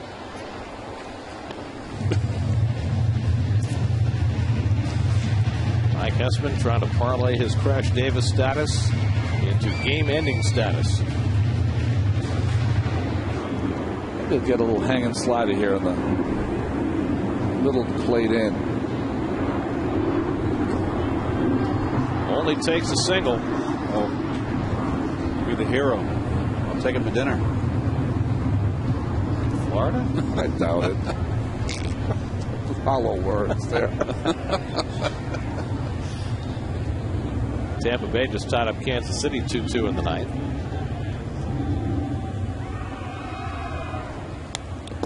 Check swing foul. Minnesota's done. They lost today. Tampa Bay win or a Yankee loss seals the American League East title for the Rays. And a date with Texas in the first round. That's not an advantage, I'll tell you that. Well, the only advantage is they'll be at home to start the series. Giants didn't score in the bottom of the second. They go to the third. Padres and Giants no score. 1-2 to Hessman with Tolley at second. And Hessman down swinging. So Hessman's been up twice, struck out both times. Now 2 out in the inning. And it's left to Joaquin Arias.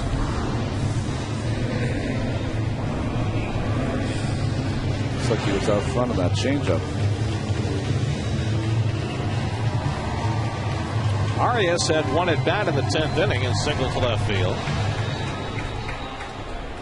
Jerry Manuel took both Reyes and Wright out of the game in the top of the 9th inning to get them a nice hand as they came off the field. Brought in Arias and Hessman. Jerry might wish he had his big guns in there right now to try and end this game. But Arias will try and get the job done. And fouls off the breaking ball, 0-1.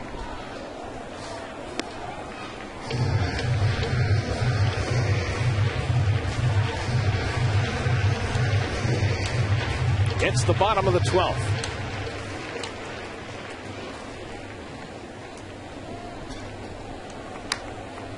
Or the bottom of the 162nd, depending on your point of view.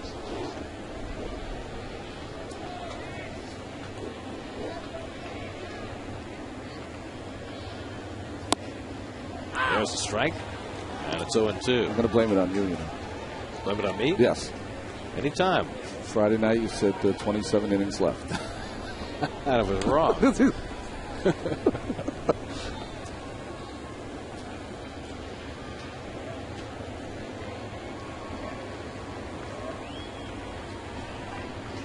to Joaquin Arias. And he pokes one to second base. Espinosa's there. On to the 13th. Bonus baseball. More coming up.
Wrong with your screen. We are in the top of the 13th inning here on the final Sunday of the season.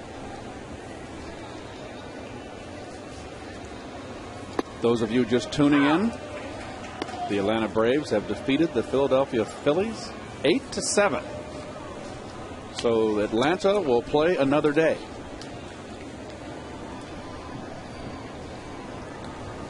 There's not much to recap in this ball game, folks. It's 1-1, as you can see. It's been pretty much all the pitchers. 8 hits for the Mets, 6 for the Nationals, and this is lovely. You know, if you were going to do a promotional campaign for this game, here's how you might do it. Out of the primordial ooze, it was the season that would die. How's that? Have Vincent Price say it, too. Yeah. 1-2 to Wilson Ramos, who's 0 for 2 since coming out in the 7th inning. Danny Espinosa on deck, and then Niger Morgan in the top of the 13th inning. Well, we told you the last time the Mets went to extra innings on closing day, it was 2000. They played 13 innings against the Expos, same franchise they're playing today. So perhaps the 13th is the charm. Mets won that game. Unless you're a Triskidecaphobius. Then you have to go to the 14th. Ramos has to move his chin, and it's 3-2. This is one thing you don't want to see in this game if you're a hitter, right? Something up near your noggin. Well,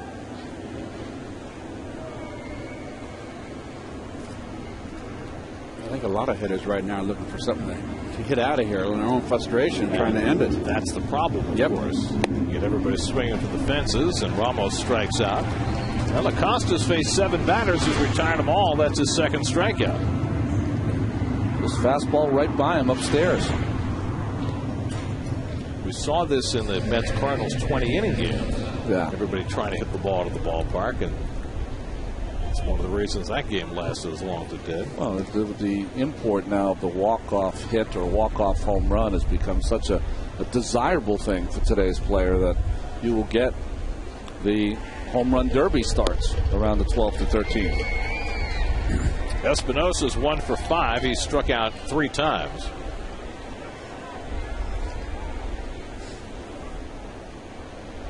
There's nobody warming up in either bullpen. You know what this comes down to, don't you? Of course. Espinosa hits one deep to right center. Back goes Feliciano. And on the warning track, he puts it away. This game is coming down to, can it last long enough to force Jerry to put Ollie in the game? That's what it's coming down to. Espinosa got all of that ball, by the way. He's shocked that ball didn't go out of the ballpark. Welcome to Citi Field. Yep. The wind's been blowing in from right field all day, coming out of the northeast. Plus the temperature's gone down about 10 degrees. Nigel Morgan 1 for 4, had a double back in the 8th inning.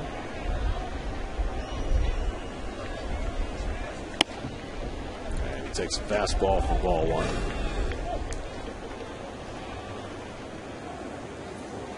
They're in the top of the 3rd in San Francisco. Zip, zip. Red Sox have beaten the Yankees 8-4, so that clinches the American League East for Tampa Bay. So it will be Texas at Tampa Bay and the Yankees at Minnesota in the first round of the American League playoffs. 1-2 to Morgan. Now the trick is for Joe Girardi to try and figure out a rotation. Burnett again was not good last night. Pulled to David Cone. Neither was Pettit. No, Pettit was not. I mean, David Cone, for you fans at home, he was at first base, kind of arguing a call, and a run scored. Morgan down looking. 9 up and 9 down for Manny Acosta in relief. Bottom of the 13th upcoming.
Enough that there is an Oliver Perez sighting.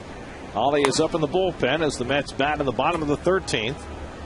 Jesus Feliciano to lead off against Joel Peralta. Mike Nickius is out on deck to bat for Manny Acosta.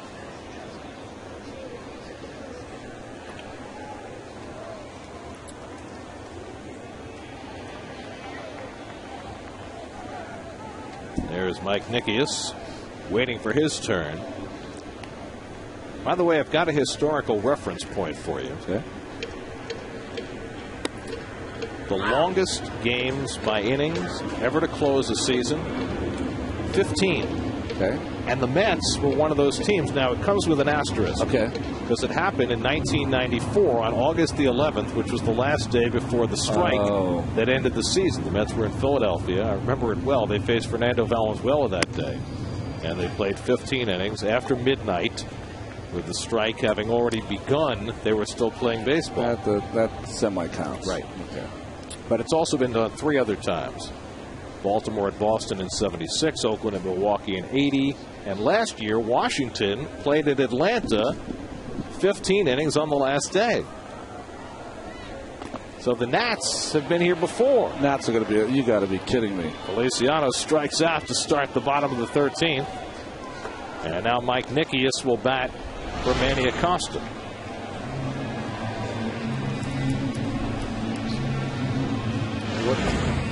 What's Jesus barking at? I know. What's he barking at? What happened is he's trying to argue that he foul tipped it, but he hit the ground. Can we see that again? I've never seen that. He hit the ground with his bat, trying to hit the ball, and brought up some sand, some dirt.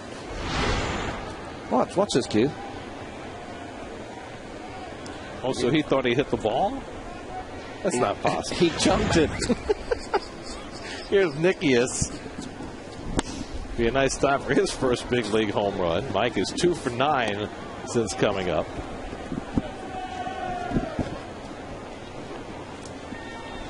Well, if the Mets don't score here in the 13th inning, what poetic justice that Oliver Perez might be the last guy to pitch for them this season.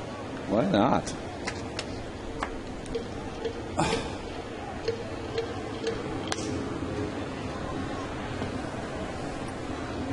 You know, funny, I had a flight tonight, and I changed it. I would have missed it. Leaves in 6 minutes. 5 minutes. Hey, you figured fast game on the last day. No problem making a 5 o'clock flight, right? It was fast game for about 5 innings. 5 innings in an hour. Yeah. Well, everyone has a role to play on the final game of the season. Pitchers have to throw strikes, and the hitters have to swing early. Nickius down on strikes, so back-to-back strikeouts for Peralta to start the bottom of the 13th.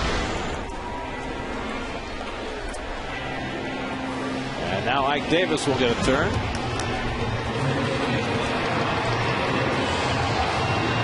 Well, Ike would like to be the second ever Mets rookie to hit 20 home runs in a season. Now's the time. Now would certainly be a propitious moment. 1 for 5 today. Singled back in the 4th inning. Only Darryl Strawberry's hit 20 or more home runs as a Mets rookie.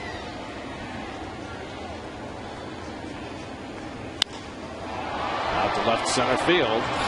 Hey, boys, Oli Perez is on the way.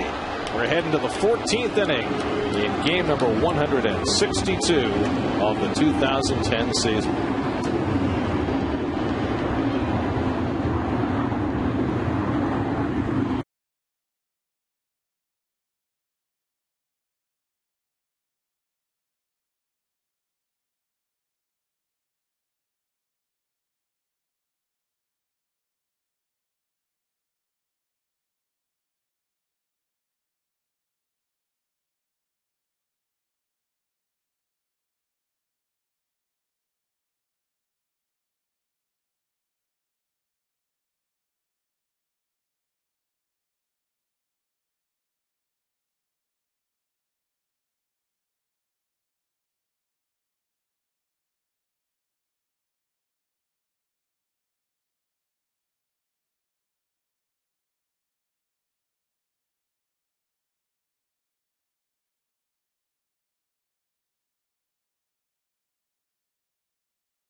God. Well, it seems like some kind of demented soap opera when Oliver Perez has taken the mound in the 14th inning in the final game of the season for the New York Mets. That's the first time he has pitched in 27 days.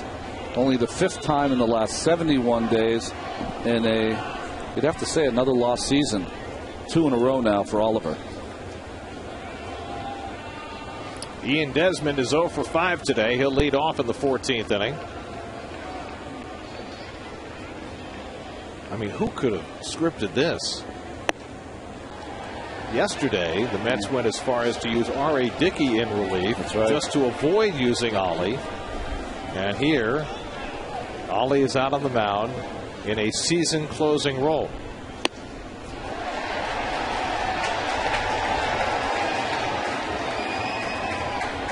Ollie has said all along that he's ready to pitch. Here he is, getting a chance.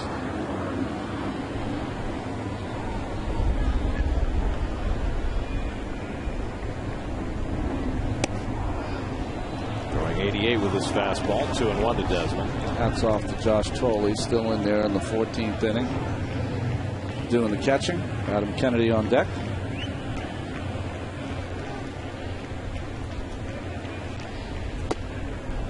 Desmond takes inside, 3-1. Well, he's going to do the same dance again, trying to get onto the walk.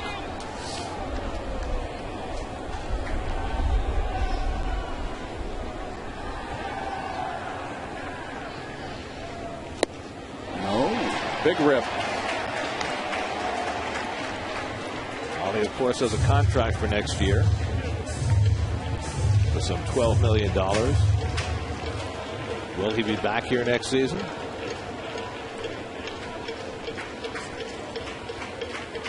Strikes out Desmond. Fastball got him. 1 down to the 14th. Well, this fastball's right down the pipe.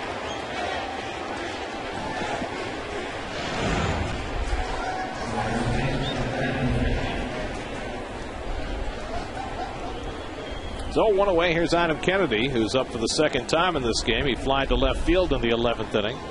The Nationals have just 6 hits over 13 in the 3rd innings.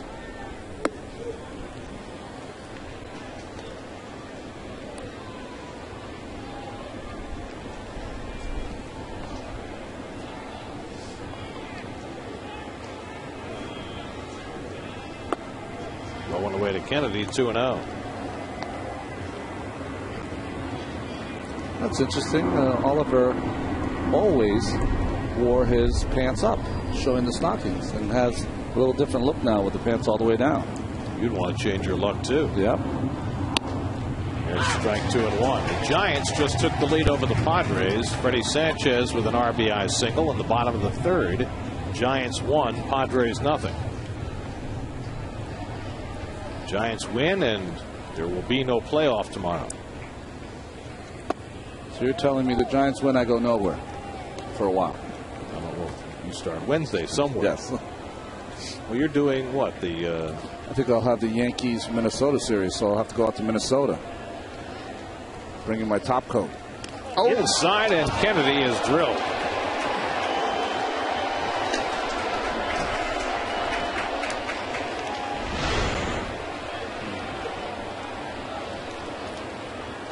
Kennedy must feel like he did something wrong to the Mets. Hit yesterday by Feliciano. Hit in this ball game twice, right? So a 1-out base runner for the Nats, and here's Roger Bernardino, who's 0 for 4 and a walk.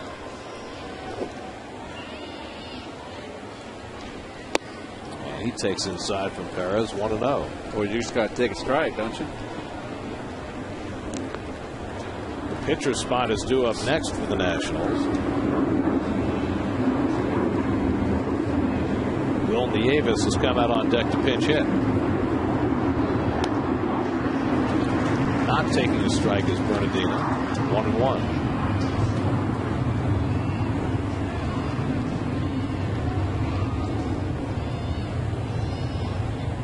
Giants have 2 on the board now. So Matt Latos, who's been struggling down the stretch, giving up a couple of early runs.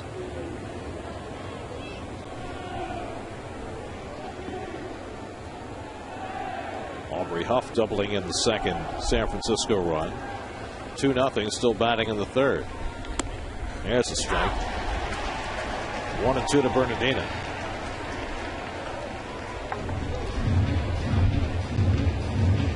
By the way, that inning began for the Giants with Jonathan Sanchez tripling. Freddie Sanchez singled him in, and now Huff with the double to get the second run in. Now Perez ahead 1-2, and Bernardina takes the slider away 2-2. Kennedy at first base has been daring Oliver to pick him off at first base. What he's thinking.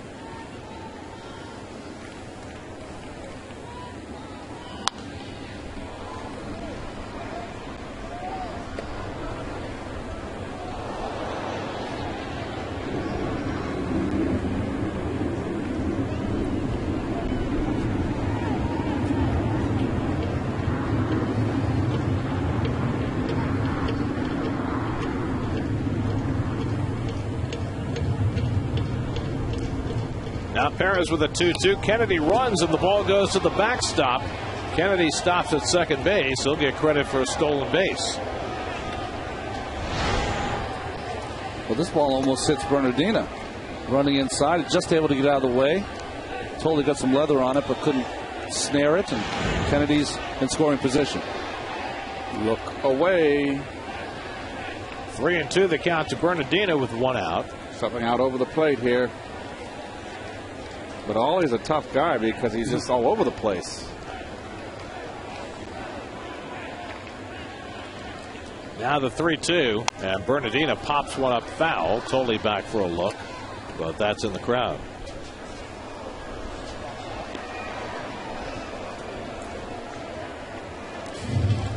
Will Nieves ready on deck once Perez gets done with Bernardina.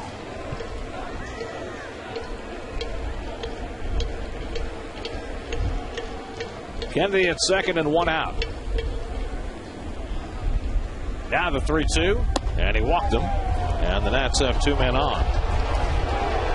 So a hit batsman on a walk, and Washington with two aboard, and now Nieves to pinch hit.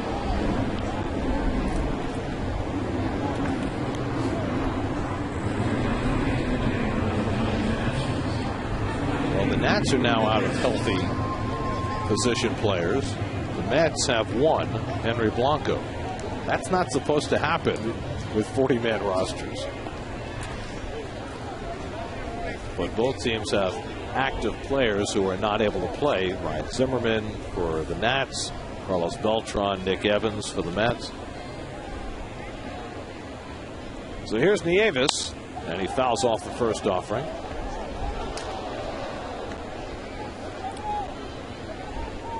Nieves, who was the backup catcher earlier in the year before the Nats acquired Wilson Ramos. He's played very little since then.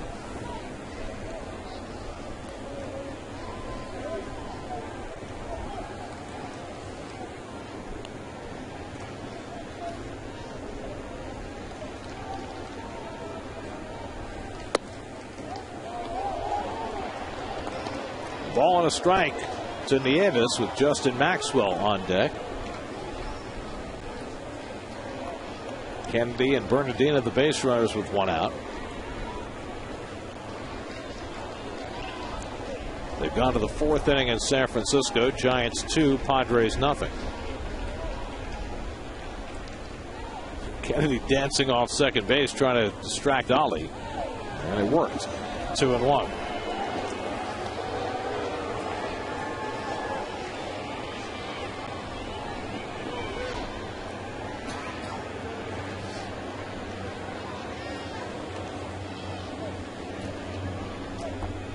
This is almost surreal. It is. It is. Salvador Dali. It's just Kafka. Yeah.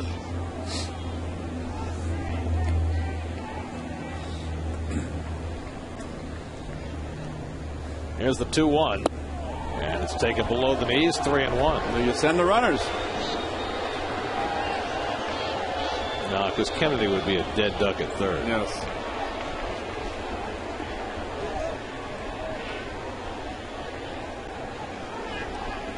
By the way, Ollie's last scoreless outing was July 21st. He's given up a run in each of his 4 outings since. 3-1 now the count. And Nieves takes outside, ball 4, and the bases are loaded. So a hit batsman and 2 walks fill the bases for the Nats. Dan Warthen will climb the dugout steps and go out for a visit. And what's he going to say? I mean, Ollie's in an untenable position here. Pat Mish, who started the game here on Friday, is now up in the Mets bullpen. There's really nothing to say. We mentioned it before. First time in 27 days that he's been on a big league mound. For only the 5th time in the last 71 days. Your expectations can't be high. No. And nor should they be. No, should they be. Right. I mean, the Mets tried their best not to use Oliver and finally put in a spot where I guess they felt they had no other option. Could have gone back to Dickey again today, although R.A. said that probably wasn't a great idea. But now Mish is up in the bullpen after having pitched 8 innings on Friday night. So here's Maxwell with the bases loaded and 1 out. The infield at double play depth, although he's a tough man to double up. He's pretty fast.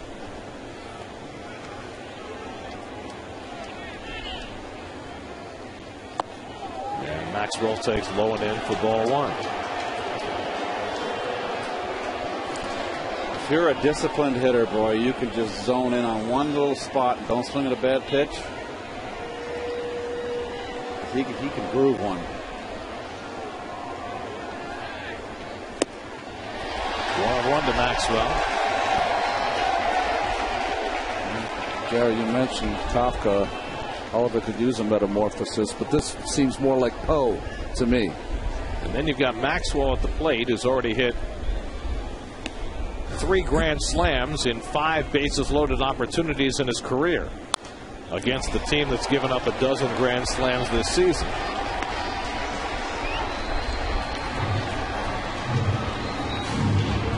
Kennedy at third, Bernardina at second, Nieves at first with 1 out. The Nationals have had only 6 hits all day. They've loaded the bases without one. Now Perez ahead 1-2 on Maxwell. And it's too high, 2-2.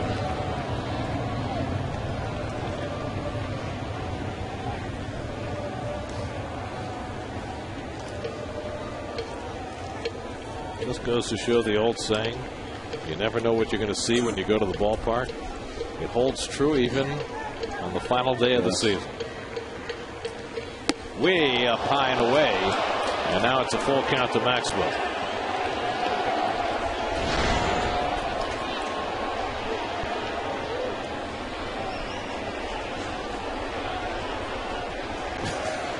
Houston can't stand it. Oh, gosh.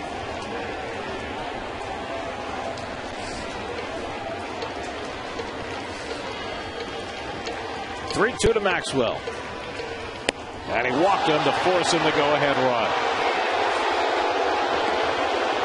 Kennedy trots home. A hit batsman and 3 walks produce a run for the Nats in the 14th inning. And they lead 2-1.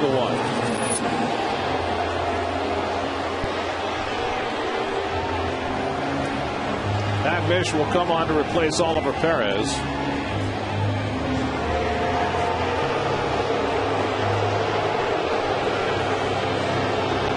And you really have to feel for Ollie at this point. That was an untenable situation. Yes, it was. We'll come right back.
to start the inning, but then he hit Adam Kennedy, and then the wheels fell off. He walked the next 3 hitters, and so Pat Mish, who worked 8 innings on Friday night, will come in to try and get the final 2 outs here in the 14th. You know, and the only way this had happened is at some point Pat Mish must have went to the manager, Jerry Manuel, and say, listen, Skip, I can throw if you need me to throw.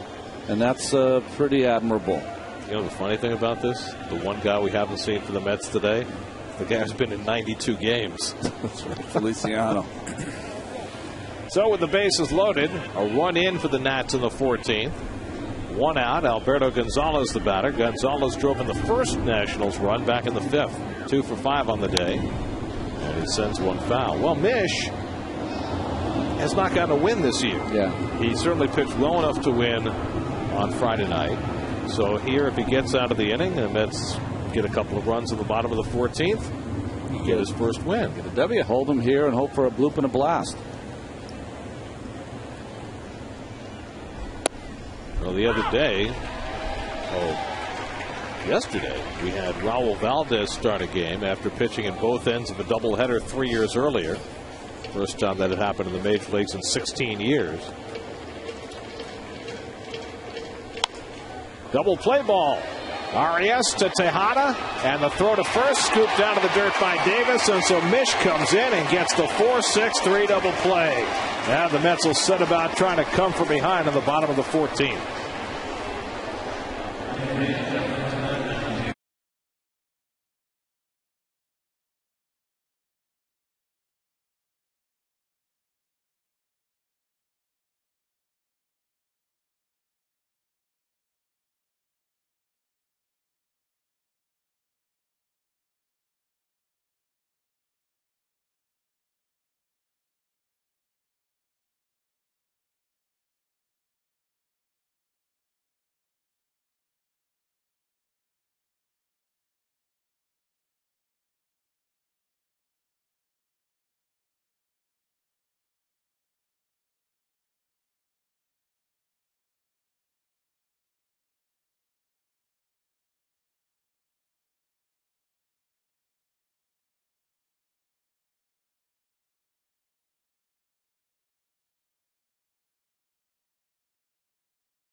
Game now for the Nationals. And it's kind of appropriate that he would be in this ball game. A man who's done everything in baseball, from being a postseason star to a closer, starter, and now trying to finish off this game for the Nationals.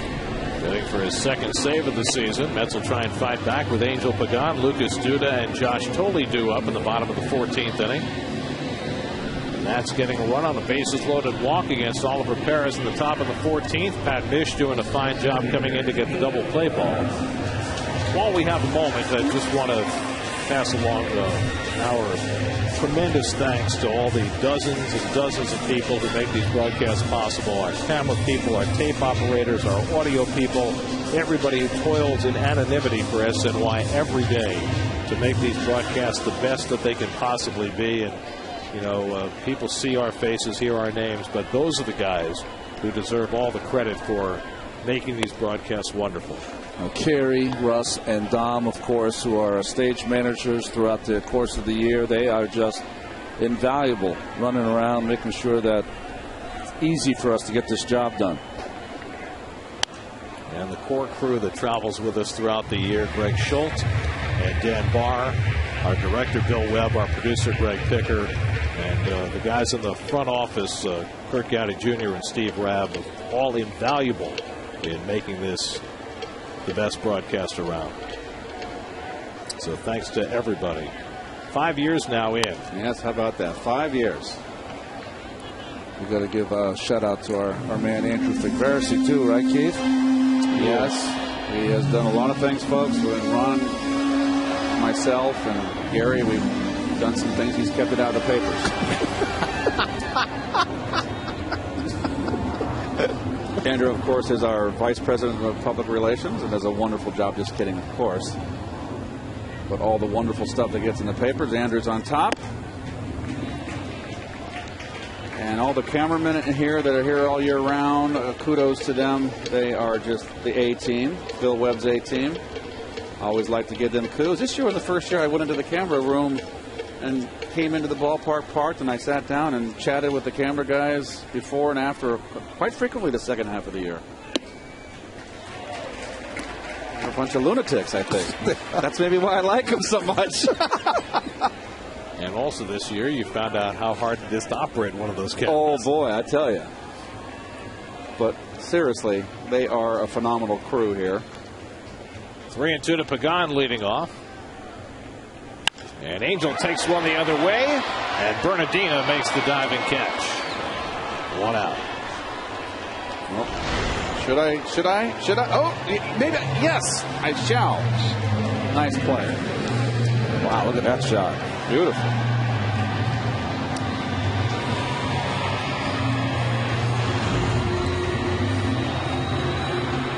I don't think you would have gotten that shot, Keith. No, I think I would have been out of focus. Stayed in the frame and right in focus the whole way. Here's Duda, 1 for 5 today. They've gone to the 5th inning in San Francisco. The Giants still up 2-0 on the Padres.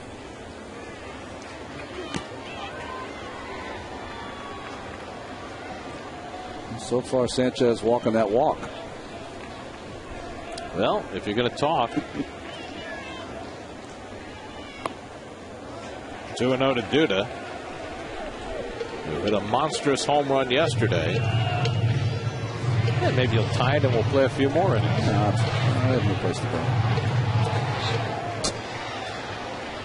go. Not if the Giants win, you don't. That's right. That's right. There's a strike, 2-1. I mean, if the Mets tie it, then you got a chance for a record. Nobody's ever played 16 innings in the season closing game. We could get there. Right along the line is Kennedy. Perfect spot to be to retire Duda for the second out. So the Mets are down to their final out of their season with Josh Tolley coming up. Josh has caught all 14 innings today. He's 1 for 4 and a walk at the plate.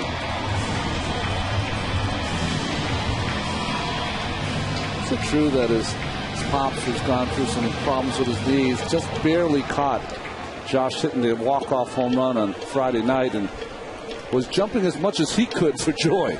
Jumped up and down on that recently operated upon knee. Sometimes joy supersedes pain.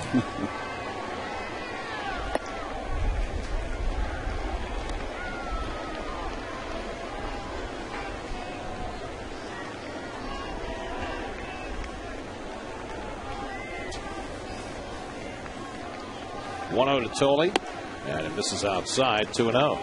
No, I was coming when I came to the ballpark today.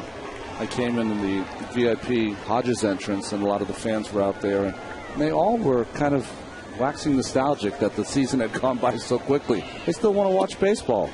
They are fanatical. Well, the people who are here, these are your diehards. Right. People who watch every inning of every game. It's our audience. You're right. And we thank them.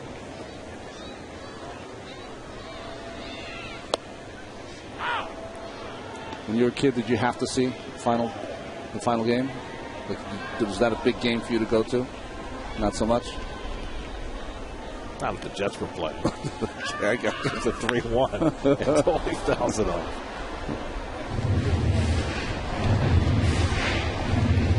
So the season down to its final strike.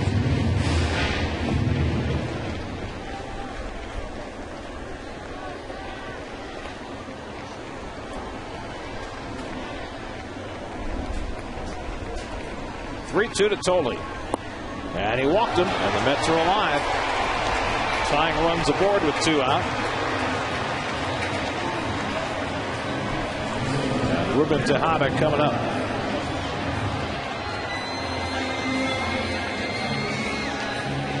Pat Listash directing Adam Kennedy where to go. Tejada 2 for 3 today. Single and double. He's been hit by a pitch. He's had a sacrifice bunt.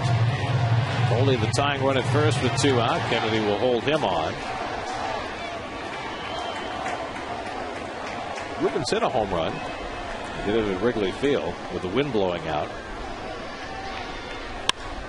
Lines this one to center, and Morgan is there. And the 2010 season has come to an end for the New York Mets. A 14-inning, 2-1 Washington Nationals victory, and the Mets finished their season at 79-83.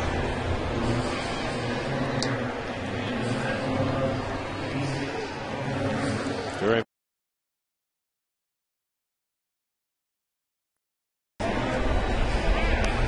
Well, not too much to talk about the offense today. Pitching was the name of the game. Only 3 runs and 14 innings of play, and the Mets end their season with 79 wins and a loss here against the Nationals and finish in 4th place in the National League East. Well, there's obviously going to be some changes made, and as far as personnel, who knows? A disappointing second half, Gare. They played so well in the first half, so spirited in the first half, and it just seemed to have that second half opened in San Francisco, and they ran into that buzzsaw of the Giant pitching rotation. Yeah. It was just all downhill from there, and it just kind of seemed to ran out of gas. They just lost that little bit of energy they had, but not that little bit, the energy they had with the team, and the second half was just everything fell apart. Well, the Mets finished the season at 79-83. Certainly not what they had hoped for. Kevin Burkhardt joins us, and Kevin, it has been an absolute joy working with you this year, and obviously there's going to be a lot to be heard from about this franchise over the coming days. Yeah, I think it's going to be a busy couple days and a busy few months, Gary. I don't think we chronicled a lot of that today. And, I think for me, I'll take the positives out of this year. I think there are 2 really good positives and 2 guys you could root for, hopefully for a long time for this team.